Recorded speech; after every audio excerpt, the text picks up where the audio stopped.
You are now listening to the Non-Millennial Millennials podcast, brought to you by House of Spades Media Group. Enjoy.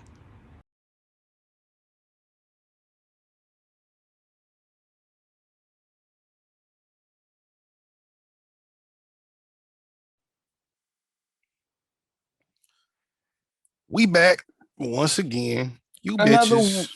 another week.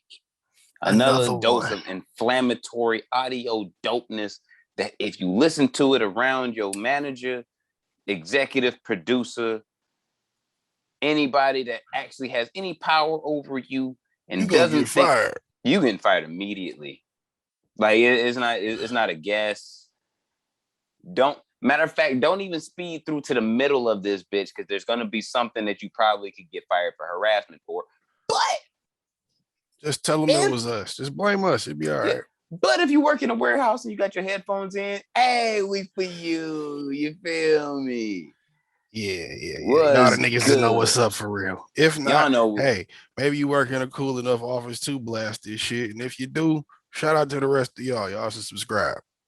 Subscribe.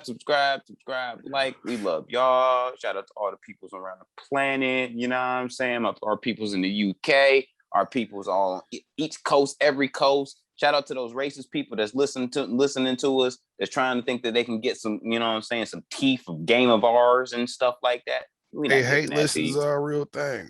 If you want to hate Yeah. listen, we here for you too. But guess what? Hey, listener, gave us that stream, so we getting paid. So, hey, You know, who's the real idiot? Do you hate us that much? Yeah, they do, and we keep getting paid. That's my point. If they hated us so much, but you keep paying us to figure it out because this shit ain't free, nigga. It ain't, but we pimping. This dick might be free, but this game is not, baby. But we pimping.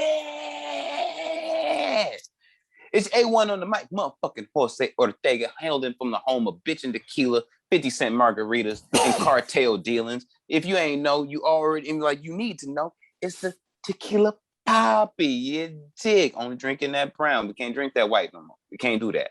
The only reason we can't, because our livers can't handle that shit no more. You know what I'm saying? The older you get, you feel me? AKA the next revolutionary immigrant. As you see the flag, I will burn your racist house down in the name of all that is good and civil for my people. God damn it. Who? I don't gotta relax. I don't gotta relax. I ain't gotta relax. I don't. This war is real. For those of you listening, I'm pointing to the Meeseek picture behind me. This war is real. Nigga Who the said fuck the are race you? war. Well, y'all know, and if you don't, I'm here to tell you, the one and only, of course, Busy 9-3. If you don't know, once again, I just told you. If you still don't know and don't remember, make sure you ask your auntie, your sister, your mama, because she might know something about it. If they don't, grandma might, because I gets around. Anyway, you just got a juxer for them Xannies. Why are you fucking around? What you doing? Hey, you know, sometimes you gotta break off. Sometimes the jux within the jux, you gotta jux some dick in there. You know what I'm saying? No, that means you getting juxed. But continue. She came. Anyway, Kwame Khalifa, the one and only, what I call Can't go myself, down. can't go down the fucking something court The Tiki jester. Torch Nazi daughter slayer. That one, Captain Dr. I'm Science. surprised that I got that one off in one breath. I ain't never even said that that one shit in so long. out loud before. We gonna have to do an episode one day where we just motherfucking just smash all of them shits together. But yeah, like I say, if you don't know, bitch, just Google Busy 9-3. It's an easy Google search. You see me, my pretty face gonna pop up, maybe next to your bitch. You never know. And a whole bunch of sad ass tweets. But it is episode 162, Great music, Millennials baby. Podcast, House of Spades Media. We in this bitch. 162 episode. Yes, sir. The longest running known unknown podcast. God bless Black Jesus. We claiming it. Damn it. Damn it. Damn it. Yeah. You know what? We do fit in like if there is an underground hip hop, We like underground podcasts, bro. Oh yeah, there's a scene. There's a scene. There's a scene. All that I was stuff that you talking can't put to on TikTok. yeah, right. They still ain't let me put a clip up here. I gotta put some music up on that motherfucker. They won't even let me put this up here, nigga. This shit always break a code. Some code in there somewhere. This shit breaks it. You know what? It At least the might be. good clips. I don't know. You know what? Everything's offensive on TikTok, so I wouldn't be surprised that my flag background is probably offensive. That's probably bullying in some way, shape, or form, Yeah, it's probably it. But you or know what? racism. I will say this. I will say this. So yesterday, I was story time with Ortega. Hey, I was coming back from the dispensary. Had to get my free weed and shit. You know what I'm saying? Niggas oh yeah, it's promo, Father's so they Day. got to get your free weed. You know what I mean? Like that's just irresponsible if you don't. That's bad parenting. You might as well be. You Was know it what the I'm saying? Father's Day free weed or was it the? I got the Father's Day free weed already, but this was a promo for if you buy one, you get a jar free. So I was like, oh, got to go get the free weed, even though I already got it. So why not? So I was going like, so on my way back, I'm driving through and I see, Lord behold, a black and white American flag like mine, but it had the police blue strip on it. Yep. You know who's in front of you? Yep. I wanted to turn around so quickly and be like, you know what? I'm just gonna set your shit. No, I was gonna set that shit on fire. Because it was like when I was driving past, like when I seen it, then my eyes went next to driveway. It was like flag, driveway. Flag, saw it. Driveway, completely clear. So in my head, it was like, nobody's home. They just get home and just see something probably terrible. But then I had to think like, snitches always leave somebody behind. Yeah. So somebody probably inside snitch. Just go home. Just go home before you go to prison forever. I mean, I don't know if I want to set shit on fire in a white neighborhood as a Mexican either. I'm surprised they ain't have a Confederate flag flying with that shit. I always assume those two flags go hand in hand. They do. I feel like they absolutely do. But I do feel too, in the environment in which I reside, there is a adequate mixture of black and white. Not really much brown, but black and white, there's an adequate mixture. And with that comes, what comes with that is more or less the races being low key. Like they're not going to really fly that flag around as much. And if they are, they're going to certain places where they know that's accepted. Right. They're not just coming, like you're not rolling down Bellinger Road out here just with a Confederate flag just flying. Somebody gonna shoot at you. Like it's like that's facts, fam. I'm sorry, that's facts. Somebody's gonna shoot at you. But if you rolling down 23 going into Clio and you have a whole tailgate set up with the music and flags that say Trump 2024, like out here, no one's gonna fuck with you. Because you got a whole bunch of people like, oh, that may be wrong, but I don't really want to say nothing to that person. See, I don't even think it's that out here. I think because there's a lot of them, like they'll have the whole setup. I seen a nigga with a trailer hitched to his shit. The trailer was all just the letters, just spell it out, Trump 2020. Had this shit hitched to the back of his shit with lights and American flag and a little mini Trump statue going like, you know, that little stupid ass dance he do. Yeah. Damn, he had that much going on? Mm-hmm. Just riding up the road. That I described with the tailgate, with the music and everything, that's something that I've seen personally. It actually fucked up my morning going to work one time. No, this is something I saw in the morning one time. Like just, I think it might have been, this might have been after he won. I think like maybe the day after he won. I was going to the liquor store or the gas station or something, and this nigga was riding up Haggerty. Like, had the whole shit. He was in a pickup truck with the blue flag on the shit. Pickup truck. And then the hitch on it with the big get up. What I always wonder about the races, and this is something like a real concern. The racist individual the MAGA, the Confederate flag thrower, the white supremacists, will drive around wherever they at, Trump to the max in a car, or in a truck that almost gets, maybe if you blessed, 12 to 18 miles to the gallon, and be bitching up a storm about gas prices. How you gonna bitch up a storm when you chose to choose the fucking vehicle that literally gets no gas mileage? You might as well be driving. I saw a Hummer last week, an H2. I just assume those people are rich. When I see them, I just assume they're rich because nobody's driving. I saw it down the fucking road from the dispensary. The hood is right there. If you still own one of them bitches, bro, you pulling crazy. That bitch out just to either stunt or just to pull it out to ride it around right quick. You ain't motherfucking about the dog. It was a red H2, son. Red H2 sitting on them bitches. The stock bitches, not them bitches, but the stock bitches. And if you like, and I'll tell you straight up, for a fact, I know a comeback too. Them Johns get 12 to 14 miles to the gallon city. Jesus. Yeah, I could. You can't bitch about gas prices, bro. If you rolling around in an Expedition, a Ford F3250, a goddamn Hummer, an Escalade, you can't be bitching.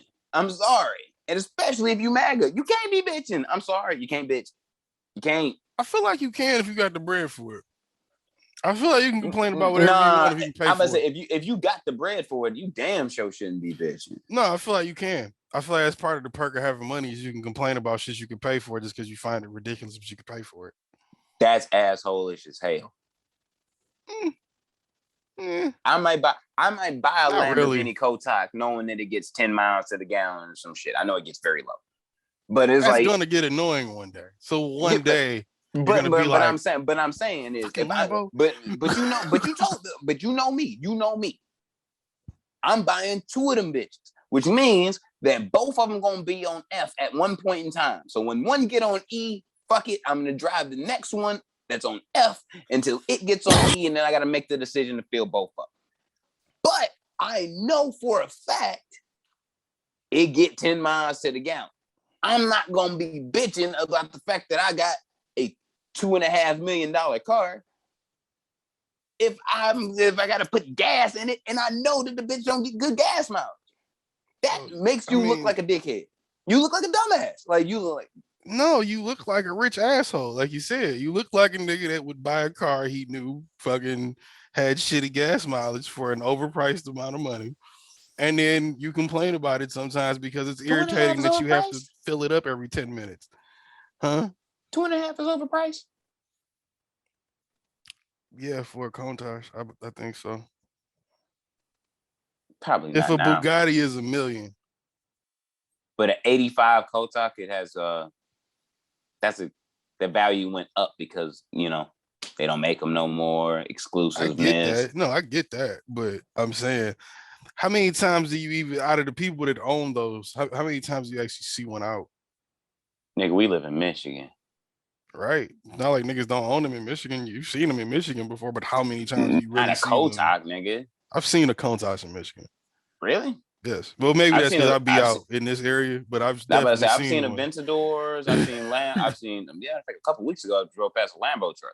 I've seen Lambo trucks. I've seen Bentley trucks. I promise you, there's some old rich white people around here that have Countach. I've seen them. I've seen Raris, on the road. I've seen Maranellos, but it's like I've never seen a Kotak out here. Maybe you have. I have seen a Kotak on the West Coast, and the person that drove it looked like Colin Cowherd. Meaning, like, he was a white dude, all white hair, looked like he was living his best life, but he was stressed out as fuck because he had to pay for that coach. I can't imagine, just oddly enough, I can't imagine there's a lot of rappers that give a fuck about an 85 Countach. Or they could afford it. I was born in 93. Honestly. Who cares? I'm just, that's got nothing to even do with what I said. I'm just saying in terms of the niggas you hear about usually having Lambos, which I guess, popular wise would be mostly rappers. You don't hear Colin Cowherd motherfucking bragging about having a Lambo, even if he has one. You usually hear rappers bragging about that shit. So you would think they would be more into that, when in reality, most people that own like a old school luxury car is usually all white people. Yeah, but niggas are on that wave. Ross is on that wave. Yeah, I'm not saying they Snoop, not, but you know, there's not a lot of niggas that Gang, do. 2 Chainz, like the we Dream on the Cruise. wave. The Dream Cruise is made up of mostly old white people. Goldie and them was down there, nigga. I didn't say niggas ain't there and got cars. I said it's made up. The majority of the crowd and the people showing shit off is older white folks. Yeah, we changed. That's all the I'm wave. saying. We changed most. I'm gonna keep it a stream bean. Most of us and our peoples, if you know anything our about Detroit, you know grandfathers, niggas our fucking uncles, cars. our dads, nigga, was in them factories Not putting like them niggas shits don't be together. on. That's what I'm saying. If you know anything about Detroit, you know so it's niggas like fuck for with you cars. to have one means something. Like for me, it means something. Like to me, all right. For example, I'm an old school car guy, so I love old school cars. How do we get on Lambos? We got here, nigga. We got here. Now we gonna succeed at it. Anyway, I like old school cars. Love them Jones. My dream car is a 1970 Plymouth Barracuda. If I can't get a 70, I'll settle for a 69. So but that's me. I want that bitch. Nigga. I want that bitch raw. When I mean like raw in the most stock version you can bring it in. If it ain't just a frame itself, and I'm gonna rebuild that bitch into the beast that I know it can be. But that's me. I have a value. I show a value in the classic car. See, now, I feel like that's more worth the money it costs than the fucking Countach. Honestly. See, I would say no, because you would actually make out better buying a Countach as is rather than buying a shitty framed out. No, I'm not saying trying to rebuild it. I'm not saying that, nigga. I'm saying if I had to spend the money on a Barracuda or a Countach, I'd feel more comfortable spending it on the Barracuda. Either or, any car that I have that's over $150,000. I would say no. Anything that's over 300 grand, I'm not driving in the United States. No way. Speed limits. It's no point. No point whatsoever. That's not true. I mean, that's not fully true. Bruh, if I got a car that can go 220 miles an hour, I may not be trying to stretch it out to the whole 220. But damn it, I'm at least going to try and get that bitch to 140 on a regular. That's 2 times the speed limit in Michigan. You know what that is? That's you trying to be a fucking race car driver, nigga. Why are you buying See, that's what I don't get about niggas. Niggas will buy fast cars just to die in them. Bunch of Paul Walker wannabe ass niggas. The fuck is wrong with y'all? You can't buy a fucking sports car and act like you're a sports driver all of a sudden just because the bitch go fast, nigga. Every car goes at least 140, nigga. Like you can push that in the shit you got now. Yeah, but performance makes a difference. The difference, like performance makes a difference. If I'm pushing 140 in the V-dub, and I feel like you kill yourself quicker in a sports car doing 140 than in like a Kia. I doubt that. Because if I'm pushing a Kia or I'm pushing the V-dub doing 140, if I hit when it comes down to this turn, cars are very light. When it comes, that's bad. When it comes down to this, when it comes down to this turn that I'm about to hit and shit, the performance of that stock vehicle, because it's not ready for it's not prepared. It's not prepared. Wait. Turn unless you're a race car driver. It's not prepared for sport. I might lose control over it just because I'm going too fast trying to hit this motherfucker, and it's not prepared for that type of trajectory to make that turn and clip. I think you're missing my point. You have children. Why are you even doing it? Because I can. That's just stupid. I'm Look, not my buying. nigga. Even if I buy the cold toss, Fam. I'm not. I've seen Unless you it's a get straightaway. I've A straightaway, I feel you. A I've seen you straightaway get for paranoid sure. driving 60 miles an hour. Me and you are two different people. I You can said go what? 120. I've seen you stress out of going at 60. I can go 120 and not stress. I'm in a zone at that point. I'm not trying to. Yeah, I mean, I guess, yeah, nigga, because I'm very cautious in driving. I don't think I'm a race car driver or try to be one. Neither do I. I try to But just get where I'm but I know going and my then leave it capabilities at that. behind the If I wheel. look good doing it, great. I know my capabilities behind a wheel, and if I'm trying to get somewhere, then I'm trying to get somewhere. Yeah, I'm not going through all of that. You niggas Like are silly. here's my thing. Like, for example, I'm a cautious driver. I'll drive down the motherfucker. If it's snowing out, I ain't doing the speed limit, bro. I'm doing under that bitch. Why? Because the person I'm in not front of saying you me. can't drive, No. But nigga. what I'm saying, well, not like check. Like, I'm just saying. What I'm saying is like the person behind me is something happens to them. I got a chance to possibly slow down. The person behind me, I ain't trying to get up in their way. Shit's dangerous. It's slick. You feel me? Dickhead drivers who try to do the ultimate most be the same person that's trying to do 80 still in a snowstorm would try to do 200 on 75. Not the same person. That is the same. Yeah, that is the same. No, I'm person saying that I'm would not the do same that. person as that. No, I get that, but I'm saying, and the same, that is the same type of person that would do that action. I'm saying, good driver or not,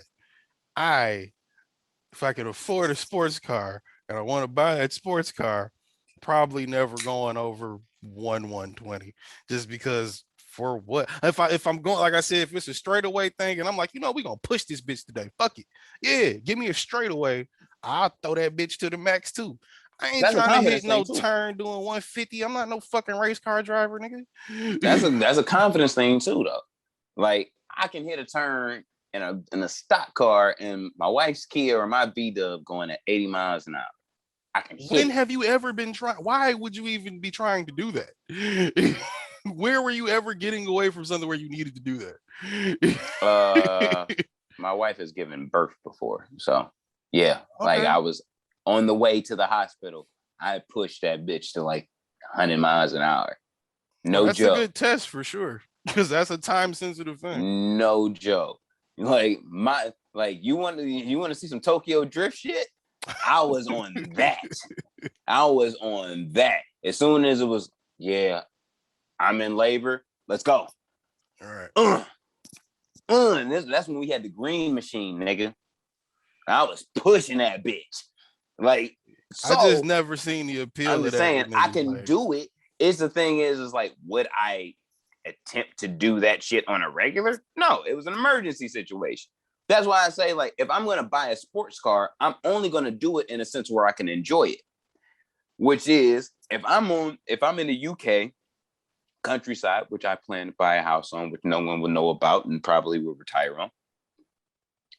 Out in the UK, out in some foreign land where it's countryside, no speed limit. Yeah, nigga. If I want to fucking go to Walmart and like it's 40 miles away and there's no speed limit, I can take the Lambo and get there in 10 minutes. Yeah, that's what we doing. See, I'm the type of nigga where unless it's an emergency, I'm not doing that. So where you want to be there in 10 minutes, I'll just call a Uber Black. I get there when I get there. Life is time. like to me, right. life is so time. I ain't rushing. If you can reasonably cut time, not recklessly cut time. You don't feel confident doing it. If you did, that would be recklessly cutting time. Outside of the situation, you talking about, nigga, I just want to be able to drive 140 all the time when I want to. Like, that's stupid. If it's a situation where, yeah, your wife is in labor, cool. Unless you're practicing to win a race, nigga, for what? No, nigga, not for what? Like, if you gonna buy it, what's the point? Because I just want to look good in it. No, you might as well buy a fucking Honda Civic. You can look good in a Honda Civic too. Not nigga. as good as you would in a Porsche. You can wear Not as Cuban good as links you in would in a a you can wear fam. Cuban links in a Honda Civic. You can, but you don't look good, as good in a Honda Civic as you do in a Porsche, nigga. And game down some strippers. You can game down some strippers. Yeah, but that ain't the point, though, is it? Take them hoes back to the mansion. Okay, smart ass. Then why don't rappers drive driving a Honda Civic? Why don't rappers still drive make Hondas, it look nigga? good? Why don't rappers drive Hondas? Why don't rappers drive Hondas then? Since that's why don't rappers drive slow? I don't know how most rappers drive. I know a lot to drive stupid, and I know a lot to drive regular. Most of them, I would say 85% of your rappers that you listen to, nigga, have made at least one reference in a record to where it's like, yep, I got the expensive car and I crashed it at one point in time. Why? Because they were driving too fast. They ain't drive that bitch to drive 2 miles get that bitch to drive 2 miles an hour. I just don't see how that makes any sense. I mean, first off, it's personal preference anyway. You want to drive that bitch to fuck around and be Paul Walker yourself. But he wasn't driving. I know. He was with a nigga that thought he was a race car driver. He was technically a professional driver. He test drove the new Nissan GT-RXs when they came out. Well, the nigga that got him in that fucking wreck either wasn't or wasn't paying attention. Either was or wasn't paying attention. One of the two. We talking about an isolated sense of individuals who was doing too much. Is an isolated thing that nigga somebody's probably doing too. We talking about just car wrecks in general. I'm using Paul Walker as a popular reference because everybody knows that he wasn't driving. I hate when people say that shit because he wasn't driving. I'm not talking about the driving.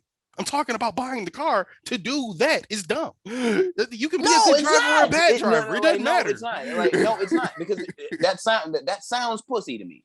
Because it's it sounds like a nigga that just want to buy a car because he just likes the person that bought versus a nigga that want to be in Fast and Furious. Paul Walker, for example, because you just can't get your dick out of your mouth off his dick.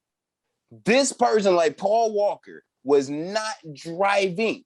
It was technically a professional driver. Why are you still focused on the driving part? I'm not talking about the driving part. No, you're not letting me get to my point. It's the choice to make the decision. You talking. He bought the $160,000 Porsche because he was capable of driving it. Now he was at a party, told his mans, "Yo, you drive. I've had a couple drinks. I'm gonna get in the car. You go." This nigga went off, and he was not of caliber to be able to drive that car with that type. And I would assume Fast and Furious actor who's really in the cars, testing them, performance, the whole nine. Wasn't the guy driving a car a driver though? Not on his level. No. I mean, Paul Walker driver and driver. But to the average person, Paul Walker was an actor that acted like he could drive. The average person didn't know he was really a driver like that. Yeah, but that's only because you like the people. Oh, I love his movies. Were you on YouTube and watching him test out cars? Like when he gave his reviews about certain shit, shifting and performance, and that you probably weren't. So you probably wasn't aware of that. But his homeboy was not in that realm, not in the same realm as him. So it's like when you get that much power behind you, you might just try to strip that bitch naked and just go as fast as you possibly can, especially when you're trying to impress your boy. Like, yo, I'm whipping your motherfucking Porsche better than you. Hey, you ain't on this shit. And then you go. Well, like I said, I get what you mean by that. Well, what you try to get to with me using that as a reference, but I'm using that as a reference, like I said, because it's popular and because I'm not saying it's not about if you're a good driver or a bad driver. It's about if you can afford the car and what you would do with it. That's my point. If I could afford the car, if I buy a Porsche, I'm probably buying manual because I don't even know how to drive stick. So any sports car I'm getting, I'm already driving manual. So I'm not trying to be. I've never even been that. You can't buy a Lambo. If I did, I would buy it manual or learn how to drive stick. One of the two. Either way, you're not gonna catch me trying to push 150 every day. You can't drive one. It's okay. You know what? That makes a lot of sense. It's okay. It's all right. It's all right, dog. It's all right. I feel you. 100. Okay, but 100. about my point though, like I said, it's about motherfucking what you would the do whole with shit. it if you. How does me not knowing it to do with it tell you change what I would do if I had one? If I knew, okay, if I had one and I did know how to drive stick, same point still applies. You wouldn't feel comfortable driving 100 miles per hour in a Lambo if I know how to drive stick. If you bought a Lambo and was like, "Yo, can you teach me how to drive stick?" I'm like, "Sure," but you not gonna fucking push that bitch to a hundo, no way. So it's like, all right, if I we on a understand straightaway, why. Yeah. It's like, all right, cool. Well, see, that's the thing. You don't even know. It's all right. You might as well buy S550 and be cool with that. That'll be there too. But I might want a Lambo just to look good. Like I said, I'm the type of nigga. I'm not buying the Lambo to be speed racer. I'm buying the Lambo to hop out and be like, nigga, who's the nigga hopping out the Lambo? Yo, that's the only reason I do it. I'll rent it, nigga. I ain't even gotta buy it. Yo, goofy ass gonna hop out in front of the booty club, nigga, with grinding gears. Oh, that shit's gonna be you priceless. got enough money for a Lambo. I could pay a nigga to drive it if you want to be a bitch and not teach me. I could pay a nigga to drive it for me. You know how to do it. Driving you in a Lambo, you look a bitch. How is my Lambo? And don't let it be my bitch, nigga. Because I know some bitches drive stick. In more ways than one. Terrible. Oh shit! If you gonna have Miriam do it, nigga, let me get a picture. Let me. I don't know if she can drive stick actually. Well, she can't. She can, but I don't know if she can drive that stick. No, I was say she can't drive no real stick shift, nigga. I don't know. It's never come up. Oh, I guarantee you she can't. But you'd be surprised the type of girls that actually know how to really drive really good. It shocked me a few times at least. I've ran into a lot of girls that I'd be like, "Bitch, you can't drive," and then they come. The only reason I trust my like, oh, one of the 10 reasons why I married my wife, she can drive. So do it for some niggas. Yeah. One of the 10 is because it's like for me, I felt like shit. If I'm drunk, you buzzing or drunk, and we leaving the club, bar, wherever, I'm more fucked up than you. Can you drive? Yep. And get us home? That's something. Yeah, no, that definitely counts. You know what I'm saying? That's something to me. Shit. Definitely counts. And I don't even drink like that no more because it'll kill me. But what's up with your mans, your Laker mans? I do want to talk about that. What's up with your Laker mans, Alex Caruso, getting caught up for weed, bro? Well, from Lambos in Texas. From Lambos to motherfucking rich niggas. Perfect segue. I'm telling you. He gonna buy a Lambo this summer. He probably had one at the campus. They just didn't pick it up yet. They ain't put that part in the article. Oh, no, he ain't got no Lambo yet. No. What is his contract? Rookie. Oh, okay. He ain't got no Lambo yet. He ain't got no Lambo yet. He gonna get a Lambo. Oh, no, he's still his. This is Lambo summer for him. This is Lambo summer. So he can get one. I feel it. You know what I mean? He gonna sign that contract. He can get one of them hoes. One. I'm about to say it should be the end of his rookie shit, right? Because he been in the league for like 2 years, 3 years. 4. Okay. 4 total. But yeah, he got that extension gonna come up. But where the Lakers is kind of fucked up is like with their money situation as far as cap. So who they gonna keep, who they not. He gonna get some money from somewhere. If it's not LA, it's gonna be somewhere. He ain't gonna be a Steph Curry situation where Steph Curry done the math.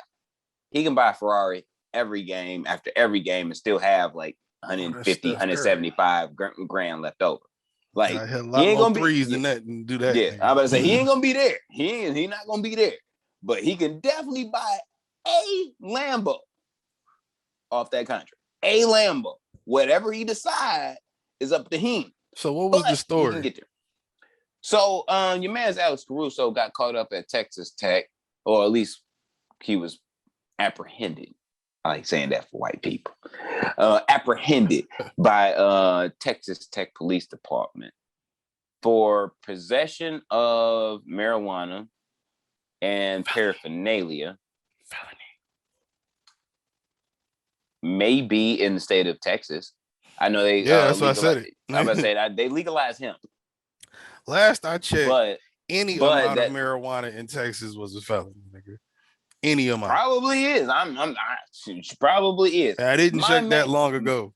My major concern is like, nigga, you play basketball in the state of California. There's 2 states, especially in NBA now, as far as 2020, 2021 season, where you do not get fucking drug tested for weed at all. So you can be a pot smoker, is for like, if you love sessions like I do.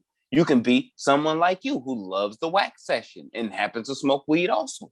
You can be any type of stoner that you want to be in the state of California or Colorado.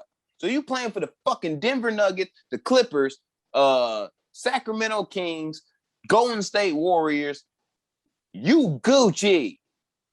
You don't have to even worry. You can buy a big ass sack from Starbucks and right out that bitch and be Steph Curry and walk right out that bitch, go straight to your crib and burn up a fat ass joint. No problem. You think anybody's saying shit to you? Not even a little bit. Bronny Brown right now, little Bronny, he's smoking all types of mad weed. Why? Because his back probably hurt. I don't know. But he was smoking weed. You think he getting charged with shit? Not unless Daddy Brown say something about it. But he didn't. He ain't gonna do that.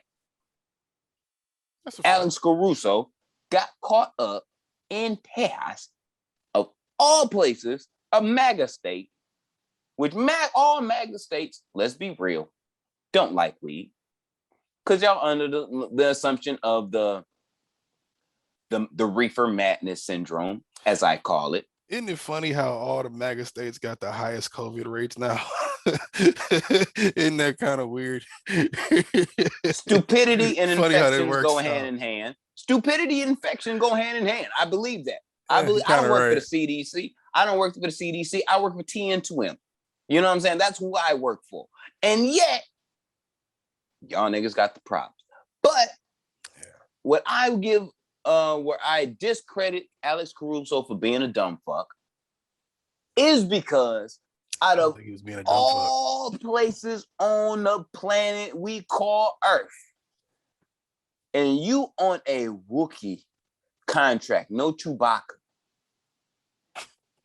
and you motherfucking smoking weed or buying, bitch, you buying shit weed from fucking Texas? Is the weed in Texas still shitty? I heard it got better. Yes, no. I heard you it can't got go. Better. No, that's only Mexican weed that got better. But is Mexican weed fucking with Colorado, California, Oregon weed, Washington weed? No. I mean, I know it's hard to grow it outside there, but I mean, you can have a warehouse. I know, I'm saying, but you can have a warehouse, nigga. Not without not without DEA, nigga. You can't have a warehouse and just be having that shit in the middle of the fucking Texas desert. Well, yeah, you can. Somebody gonna bring that. Somebody gonna bang on the door. There's somebody in Texas with one, is what I'm saying. There's a way to grow weed anywhere, but outside isn't because ideal. of heat compromises quality. Yeah. So because you can't grow as well and freely. If I get, for example, if I grow a crop and I'm working in a warehouse and that shit don't really test out as well as I want it to in Michigan, Colorado, Washington, California, wherever, where it's legal, I can just say I wouldn't, but I could just say, fuck it. We'll try again. No problem. Work it out. Air the game. In Texas, you can't do that shit. If you grew it, you got to find some way to sell it. Why? Because you at risk of, if you get caught, these are you just legit, destroy the whole shit like an idiot. You legit got some felony charges. Like you at least got to have the money that you can recoup for a possible lawyer problem. Where you might, you know what I'm saying? Where you gotta hire. Not only that, Sam to restart, Bernstein. nigga, where you fucked up. You gotta restart. That's if you even free on bond. So it's like you gotta go through some works for that. The quality can't be that good because if I'm a grower and I'm a high quality grower for fucking Texas, and shit don't go right, or shit might go right. But if shit go really, really well, that's on the problem of the DEA too. Because then they gonna put together, why is Mexican weed from across the border not selling over whatever is on the street that is selling? Who is getting the shit onto the street? Therefore, back to back to the point. That's extra heat. Regardless, it's some stupid shit to where you living in fucking you make your money in California. You buying weed in Texas? I mean, you couldn't if you in Texas and you ain't got no weed, see barely legal shawty. You couldn't get her a JetBlue. Nigga, you on a rookie contract, I know, but you couldn't get like motherfucking barely legal shawty a JetBlue to California. You couldn't meet her halfway in Denver. I mean, like I was gonna say, that's what I think. That's what my theory was. I think the nigga was just trying to meet a bitch. He was on campus. Nigga bought some weed. Fucked around, got caught up. Man, that's it. It happened like that sometimes. Now, yeah, he probably could have flew the bitch out, but if I'm already planning to go to Texas, or maybe I met her while I'm in Texas, I was in Texas for whatever. Yeah, okay. You say you stay on the campus? All right, bet I'll be over there. These sports feuds Like, are it just be like that, nigga. everything. These sports feuds are everything. And the only reason they are everything is because a lot of motherfuckers in power went to the major schools within the state. So let's just say I'm a judge and I went to Texas Tech. Nah, fuck that. Let's say I'm a judge and I went to Texas. And wherever Alex Caruso played, the one thing that I can remember is when that nigga busted our ass in the game. And now you standing before me, knowing what you did to my alma mater, and the fate of your hand, and of your life is in my hands. Ain't that some shit? You gonna fuck up there? I mean, I guess that'd be some pretty bad luck if you got that, if that happened. But I think that's a stretch. I think a nigga was trying to get some pussy and got caught with some weed. Nigga, like that. Still before it was legal everywhere, how many times did that happen to everybody? Like, come on. It's not as stupid as it sounds. It only sounds stupid because weed is legal in most places. Especially not MAGA states. I'm gonna say you can really legit places. Track MAGA states like where they are legit red and say and be able to pinpoint, yep, those are the places that weed is not legal. Pretty much.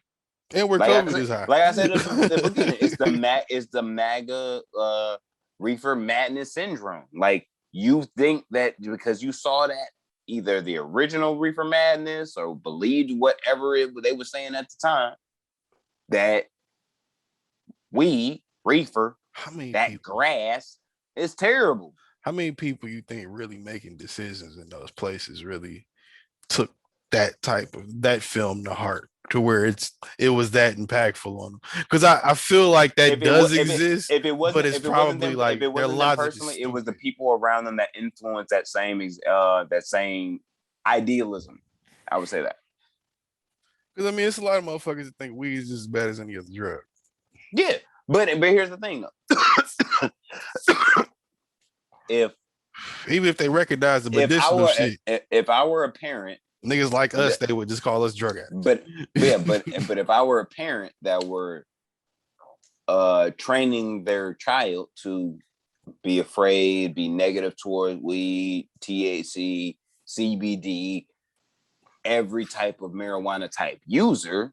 I wonder if that say no thing is still as prevalent as it was, considering all the changes. It is? It is. In the South, it still is. Dare is still a thing.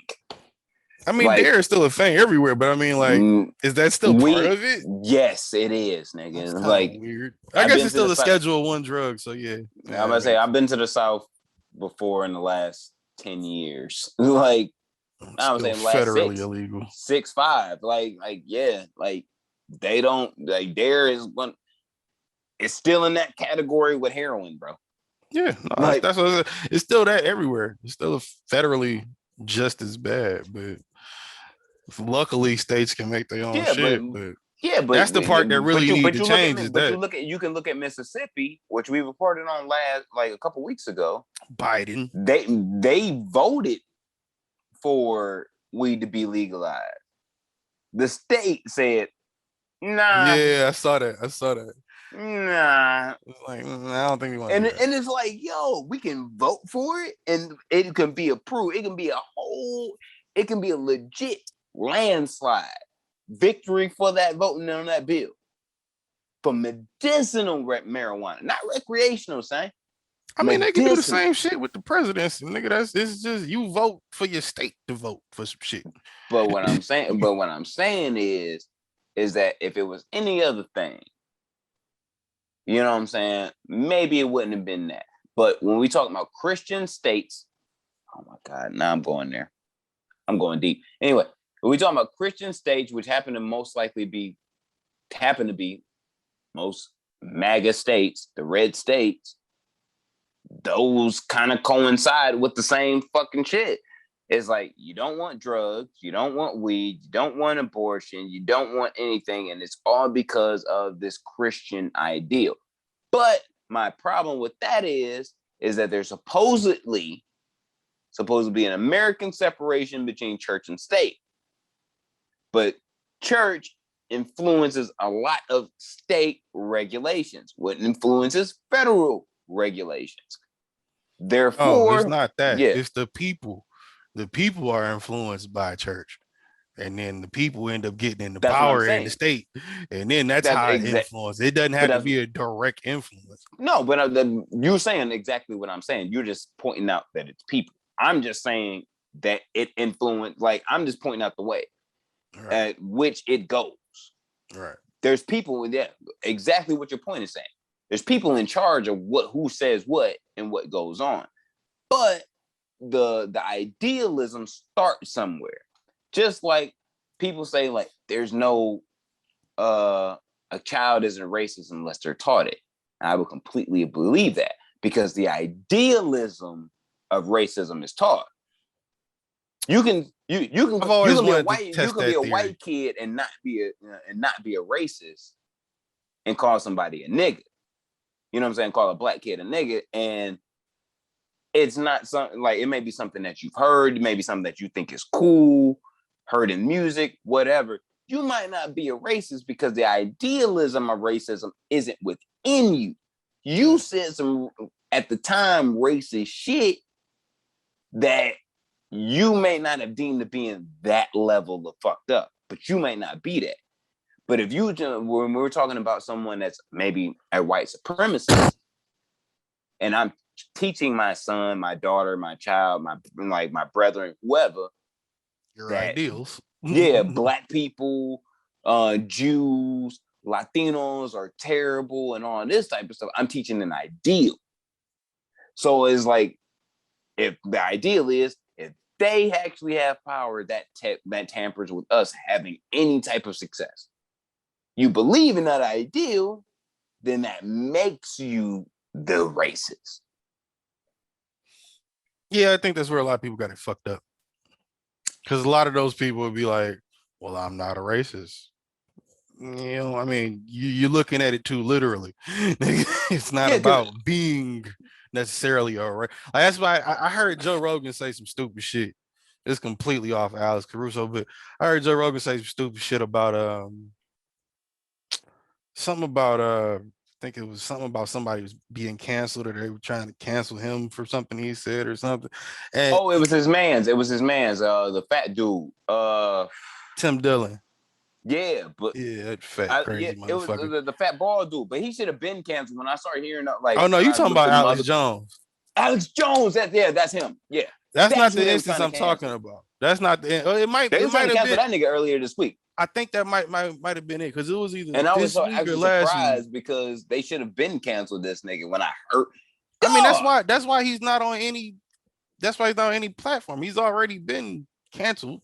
He's not on any major platform. You have to go look up Alex Jones to find his content that he has to put out himself. But it was some shit that maybe it was content. That it's entertaining. That's all I can say about it. It's entertaining. It's not. It's not. Some of the ideas are. It's just a bunch of. I got the papers. Stupid. I'm telling you, it's real. That's like 3 hours of that. It's kind of entertaining sometimes. That's that. When I look at you, I'm just looking at you like the. But it was something Joe was saying. Maybe it was defending him. Maybe it was something defending him. But he was talking about how he felt like the bottom line of this cancel culture shit is motherfucking people trying to silence straight white men. And I was like, Joe, what? I know you say some dumb shit sometimes. That's some stupid shit, bro. I had to run it back, nigga. Like, what, nigga? What you talking about, dog? Look, I'm a straight Latino man, and I'm tell you straight up, outside of the police and the government, nobody really trying to silence me from shit. Like, I'm just keeping it a bean. Maybe YouTube and TikTok, but they can't stop. Well, TikTok can, but YouTube can't stop us yet. So, let's not test them. Anyway, I was saying that to say, motherfucking, whether it's the institution that's got it fucked up or the person in the institution,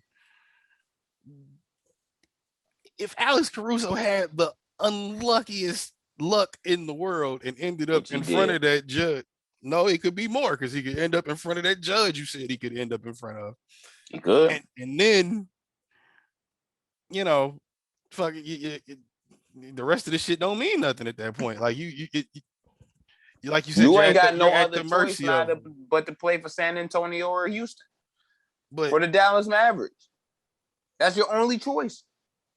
But the same motherfuckers that are running this shit to, I guess, put it in that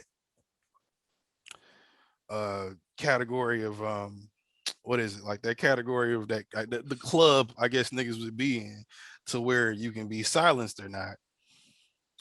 How do you blame a nigga for just trying to pull up on a bitch and getting caught, bro? Like I said, like it's not that serious, it's not that bad.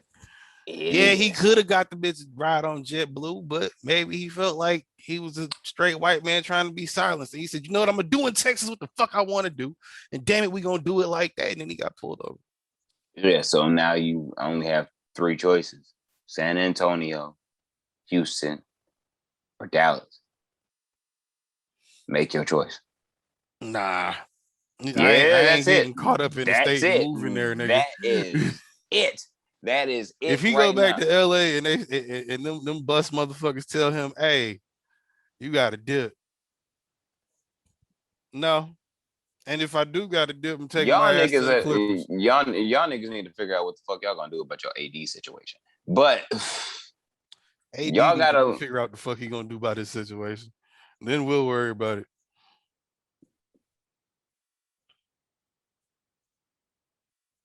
Okay. But all right. That's the best way it can be put. No, I'm just saying okay. It's okay. Golden State gonna end up with Ben Simmons. Watch. It's gonna be the stupidest trade of all time, but it's gonna work out for 1 championship. 1. And see, that's another thing. Mark my words. I hope this gets clipped because, like, I didn't say it last time when we won. Yeah, it's gonna be a dumbass championship. We're gonna get it. It's stupid, but from Steve Kerr, I know what we can do. Well, 1 year, it's not gonna work out the year after at all. But the 1 year, nigga say he can squeeze one more out. With the 1 year, one more turn of a championship. We can get 1 good bitch. 1. Oh man. Tell me about Jesse Pinkman selling drugs in front of the rehab center. I think that's admirable. see, where you fucked up was you thought he was white. No, you still get the Jesse Pinkman. Because like he did that in Breaking Bad, bro. Like he was going to the NA meetings and being like, "Yo, You need that. You need that glass. That's admirable. That means you know where to go get the fiends when they're at their most vulnerable. Is it sick? Yes. Is it sociopathic? Yes. Is the grind real? 1,000%. For those of you that don't know, earlier this week, and I believe it was Someone La Feria, huh? North Carolina, the aforementioned Jesse Pinkman impersonator. No, you give him the name Jesse Pinkman because he's doing it in real life, nigga. That nigga name is David don't be Graham. blasphemous. He's got a good don't be disrespectful. Name. His name is David Graham. He's got a better name than David Pinkman for the crime. Okay, fuck you. Anyway, for those of you that don't know, on there, the Graham is kind of reserved for Drake's now. Anyway, he David woke up one day last week in North Carolina and decided. I've never been, actually. I don't know. Charlotte, he decided they got a Bojangles inside of the goddamn airport. That shit is hilarious. That shit was bumping every time I've been to Charlotte Airport, which has been plenty of times. That's like, I mean, bumping. Like, I've never. First off, there's a place called Bojangles in the South. Yeah, like I've seen that before. Yeah, never been inside of one. My mother would never let. My mother wouldn't allow me to enjoy the thought of going inside of one, but that's because my mother is the revolutionary woman that she is, and she inspired me. She didn't want you to be a nigga, most importantly. No, she didn't want me to be Uncle Tom. She didn't want me to be Uncle Ruckus. Because what if you go in there? Because what if you go in there when you a young boy and shit and the food good? Then you want to go back to Bojangles, nigga. Mm-hmm. Which would make you a what? A nigga that knows the word Bojangles. I'm not gonna say the word you want me to say. No, just go ahead and say it. Just go ahead and say it. Just say it. Say it. Oh, no, maybe. No. Anyway, say it. Just say it. Say it with me. Say cool. So David woke up one day in North Carolina and decided he needed some money. And I'm sure, being the man of his caliber that he is, he only knows a handful of ways to maybe make some money, right? So he had a pretty smart and, if executed correctly, possibly lucrative idea. He said he gonna hit the drug rehab and go to the fiends instead of waiting for the fiends to come to him. So let me read you what happened. David Graham, 37 years old. You do have to let the game come to you. I mean, if they build it, you'll come, but sometimes you gotta give them a sample. You kind of gotta. Sometimes you gotta give, but sometimes you gotta give them a sample. Yeah, but if you give them a sample, you gotta let them come to you after that. I think that might have been the plan, but he didn't get to execute. Like I said, the correct execution is very, very, very important in this possibly lucrative plan. All right, break it down. David was arrested after deputies received complaints of a suspicious person loitering in the area of a center. Now, pause. You're 37 years old. Mm-hmm. Loitering implies you're on foot. Yeah. Why are you on foot doing this? First off, why are you not in the session with the people so they don't think that you are a drug dealer, but a recovering drug dealer? He wasn't in the rehab. He just kind of showed up to the building and was just trying to catch niggas coming in and out, whatever. I think it was more so that, or maybe I mean, you can walk into a rehab, just not fucking drug addicts in the lobby. I mean, there are, but they're waiting to get treatment. Like, you shouldn't be in the lobby if you're not gonna get treated, though. That's just too much. Or even on the you shouldn't be standing outside the building. Yeah, just loitering, like outside of the building. That's all right. Like I said, loitering implies you're on foot. You said this was a Florida in the man, car right? is more low key. You know what I'm saying? Even to that, huh? You said it was a Florida man, right? Bojangles, remember, North Carolina? Oh yeah, I'm sorry. So we'll get back to that one now. Let me finish.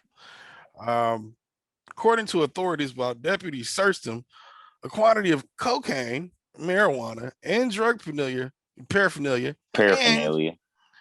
I fixed myself, thank you very much. And a firearm were located and seized. He's being held on what? $250,000 secured bond, which means you know what that means if you don't look it up. This is I believe the sheriff talking. This is quote on the matter.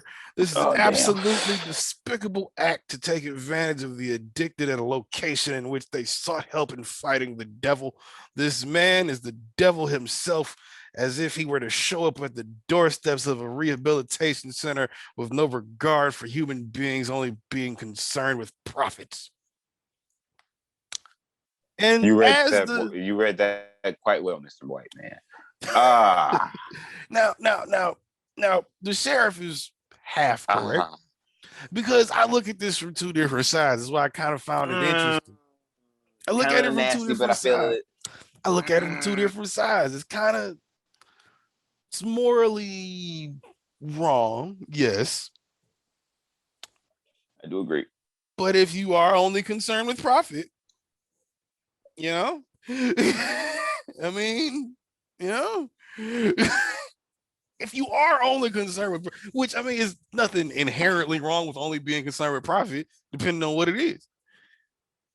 Are you gonna go to a different level of hell than probably myself? Of course, but this where because what I'm about to say is gonna hurt me a little bit. A little bit is gonna hurt me. I'm sure he would argue. This is just throwing him some bail. Can you have a conscience but can you really have a conscience in the drug game? No. I was just about, let me finish. I would imagine he would argue he's just doing this for his family, trying to get some food, trying to eat.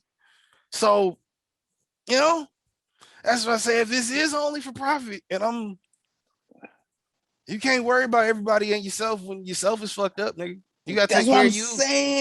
That's what I'm saying. It's like one of these.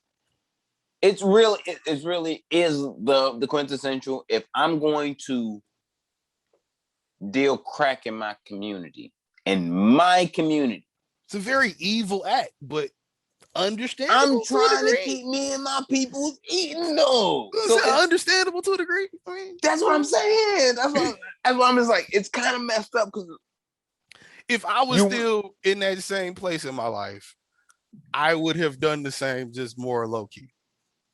It's just smart to do. It's evil. It's fucked up. And somebody's probably going to tell on you. But this is probably the best way to do it. Or if I would have think about it, I wouldn't deal in the lobby.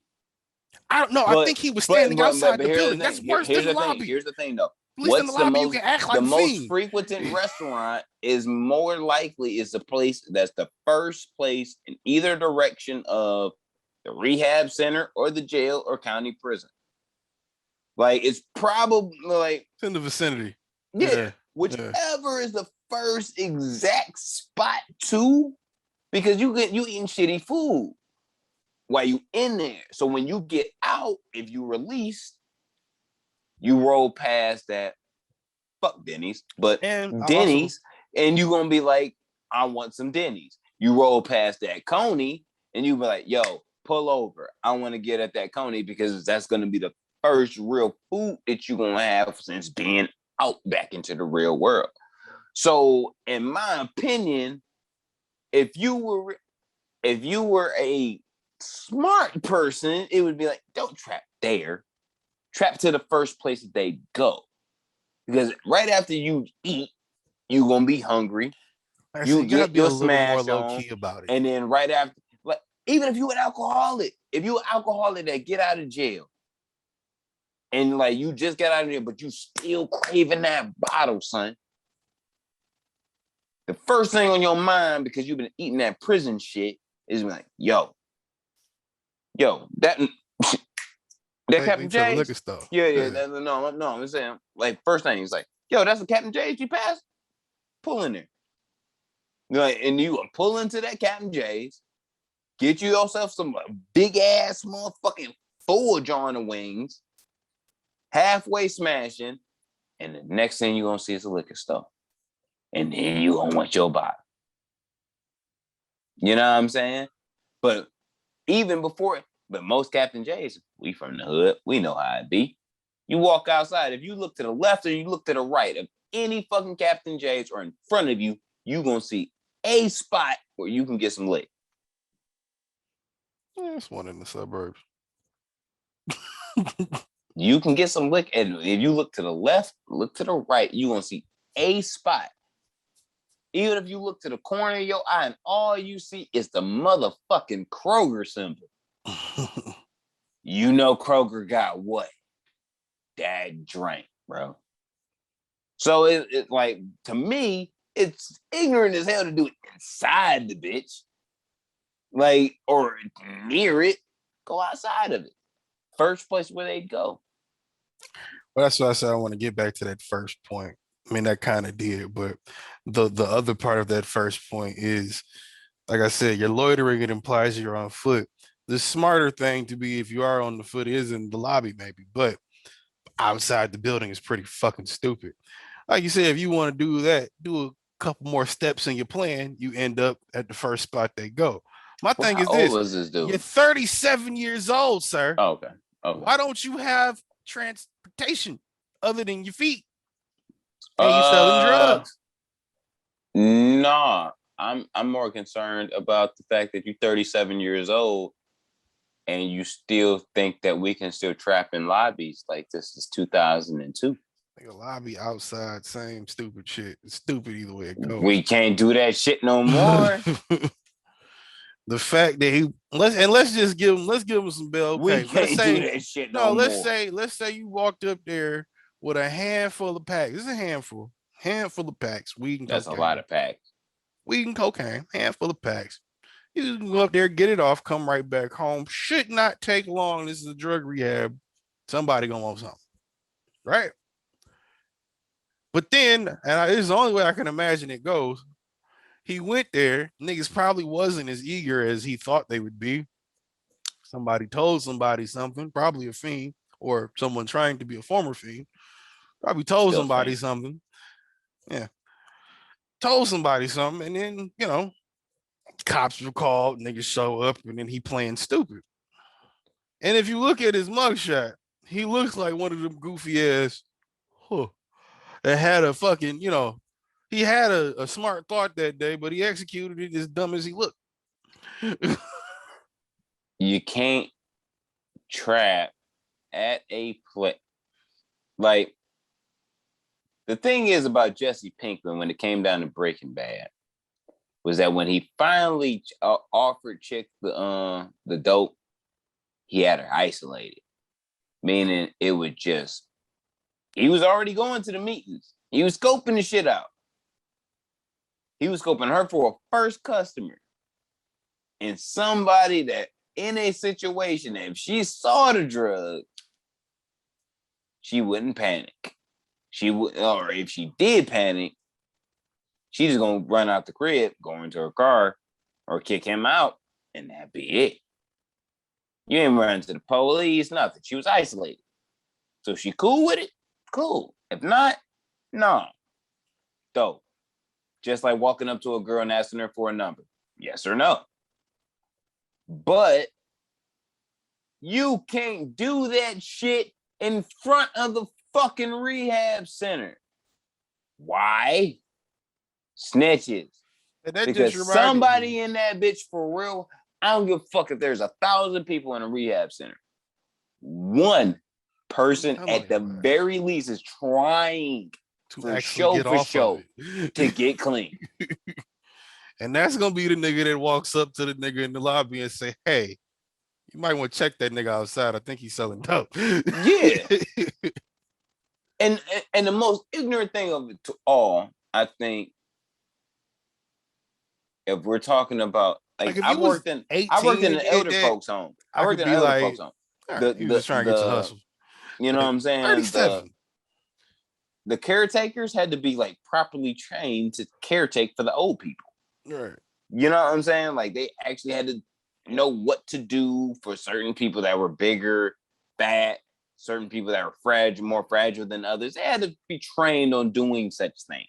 Right. These ain't dumbass women.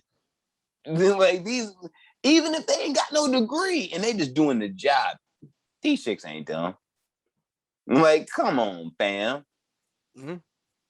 So you telling me that there is people that's really fucking taking care of drug addicted people, heroin, rock, whatever, meth, oxycodone, the whole slew. You think they gonna not see? Like, oh shit, Ellen been in here for like 11 weeks. She don't seem no different. But the only thing that's wrong or been a factor in this whole 11 weeks has been homie standing outside of the fucking lobby. Well, nigga, if you get away with that for 11 weeks, you just tested your luck. You got lucky and then you was testing your luck. Because that shouldn't work 11 weeks straight. It should not work 11 weeks. But what I'm saying is like you only, but here's the thing. You can deal, like if you have fiends or recovering addicts. You only in rehab 11 weeks if your ass is still on drugs while you in rehab. Nobody goes to rehab for 11 weeks, nigga, unless you got it super bad. But that's my point. It's like you could say people are in that bitch forever for weeks. And they still like a 3-month and they still in that same twitchy ass fiend mind state. If I'm a caretaker, I'm gonna be looking at them like, what the fuck? You still fiending? Like, how? And then if I look outside, the same amount of cocaine in your blood as you did when you walked in. And it's like you look outside and it's like, yo, him.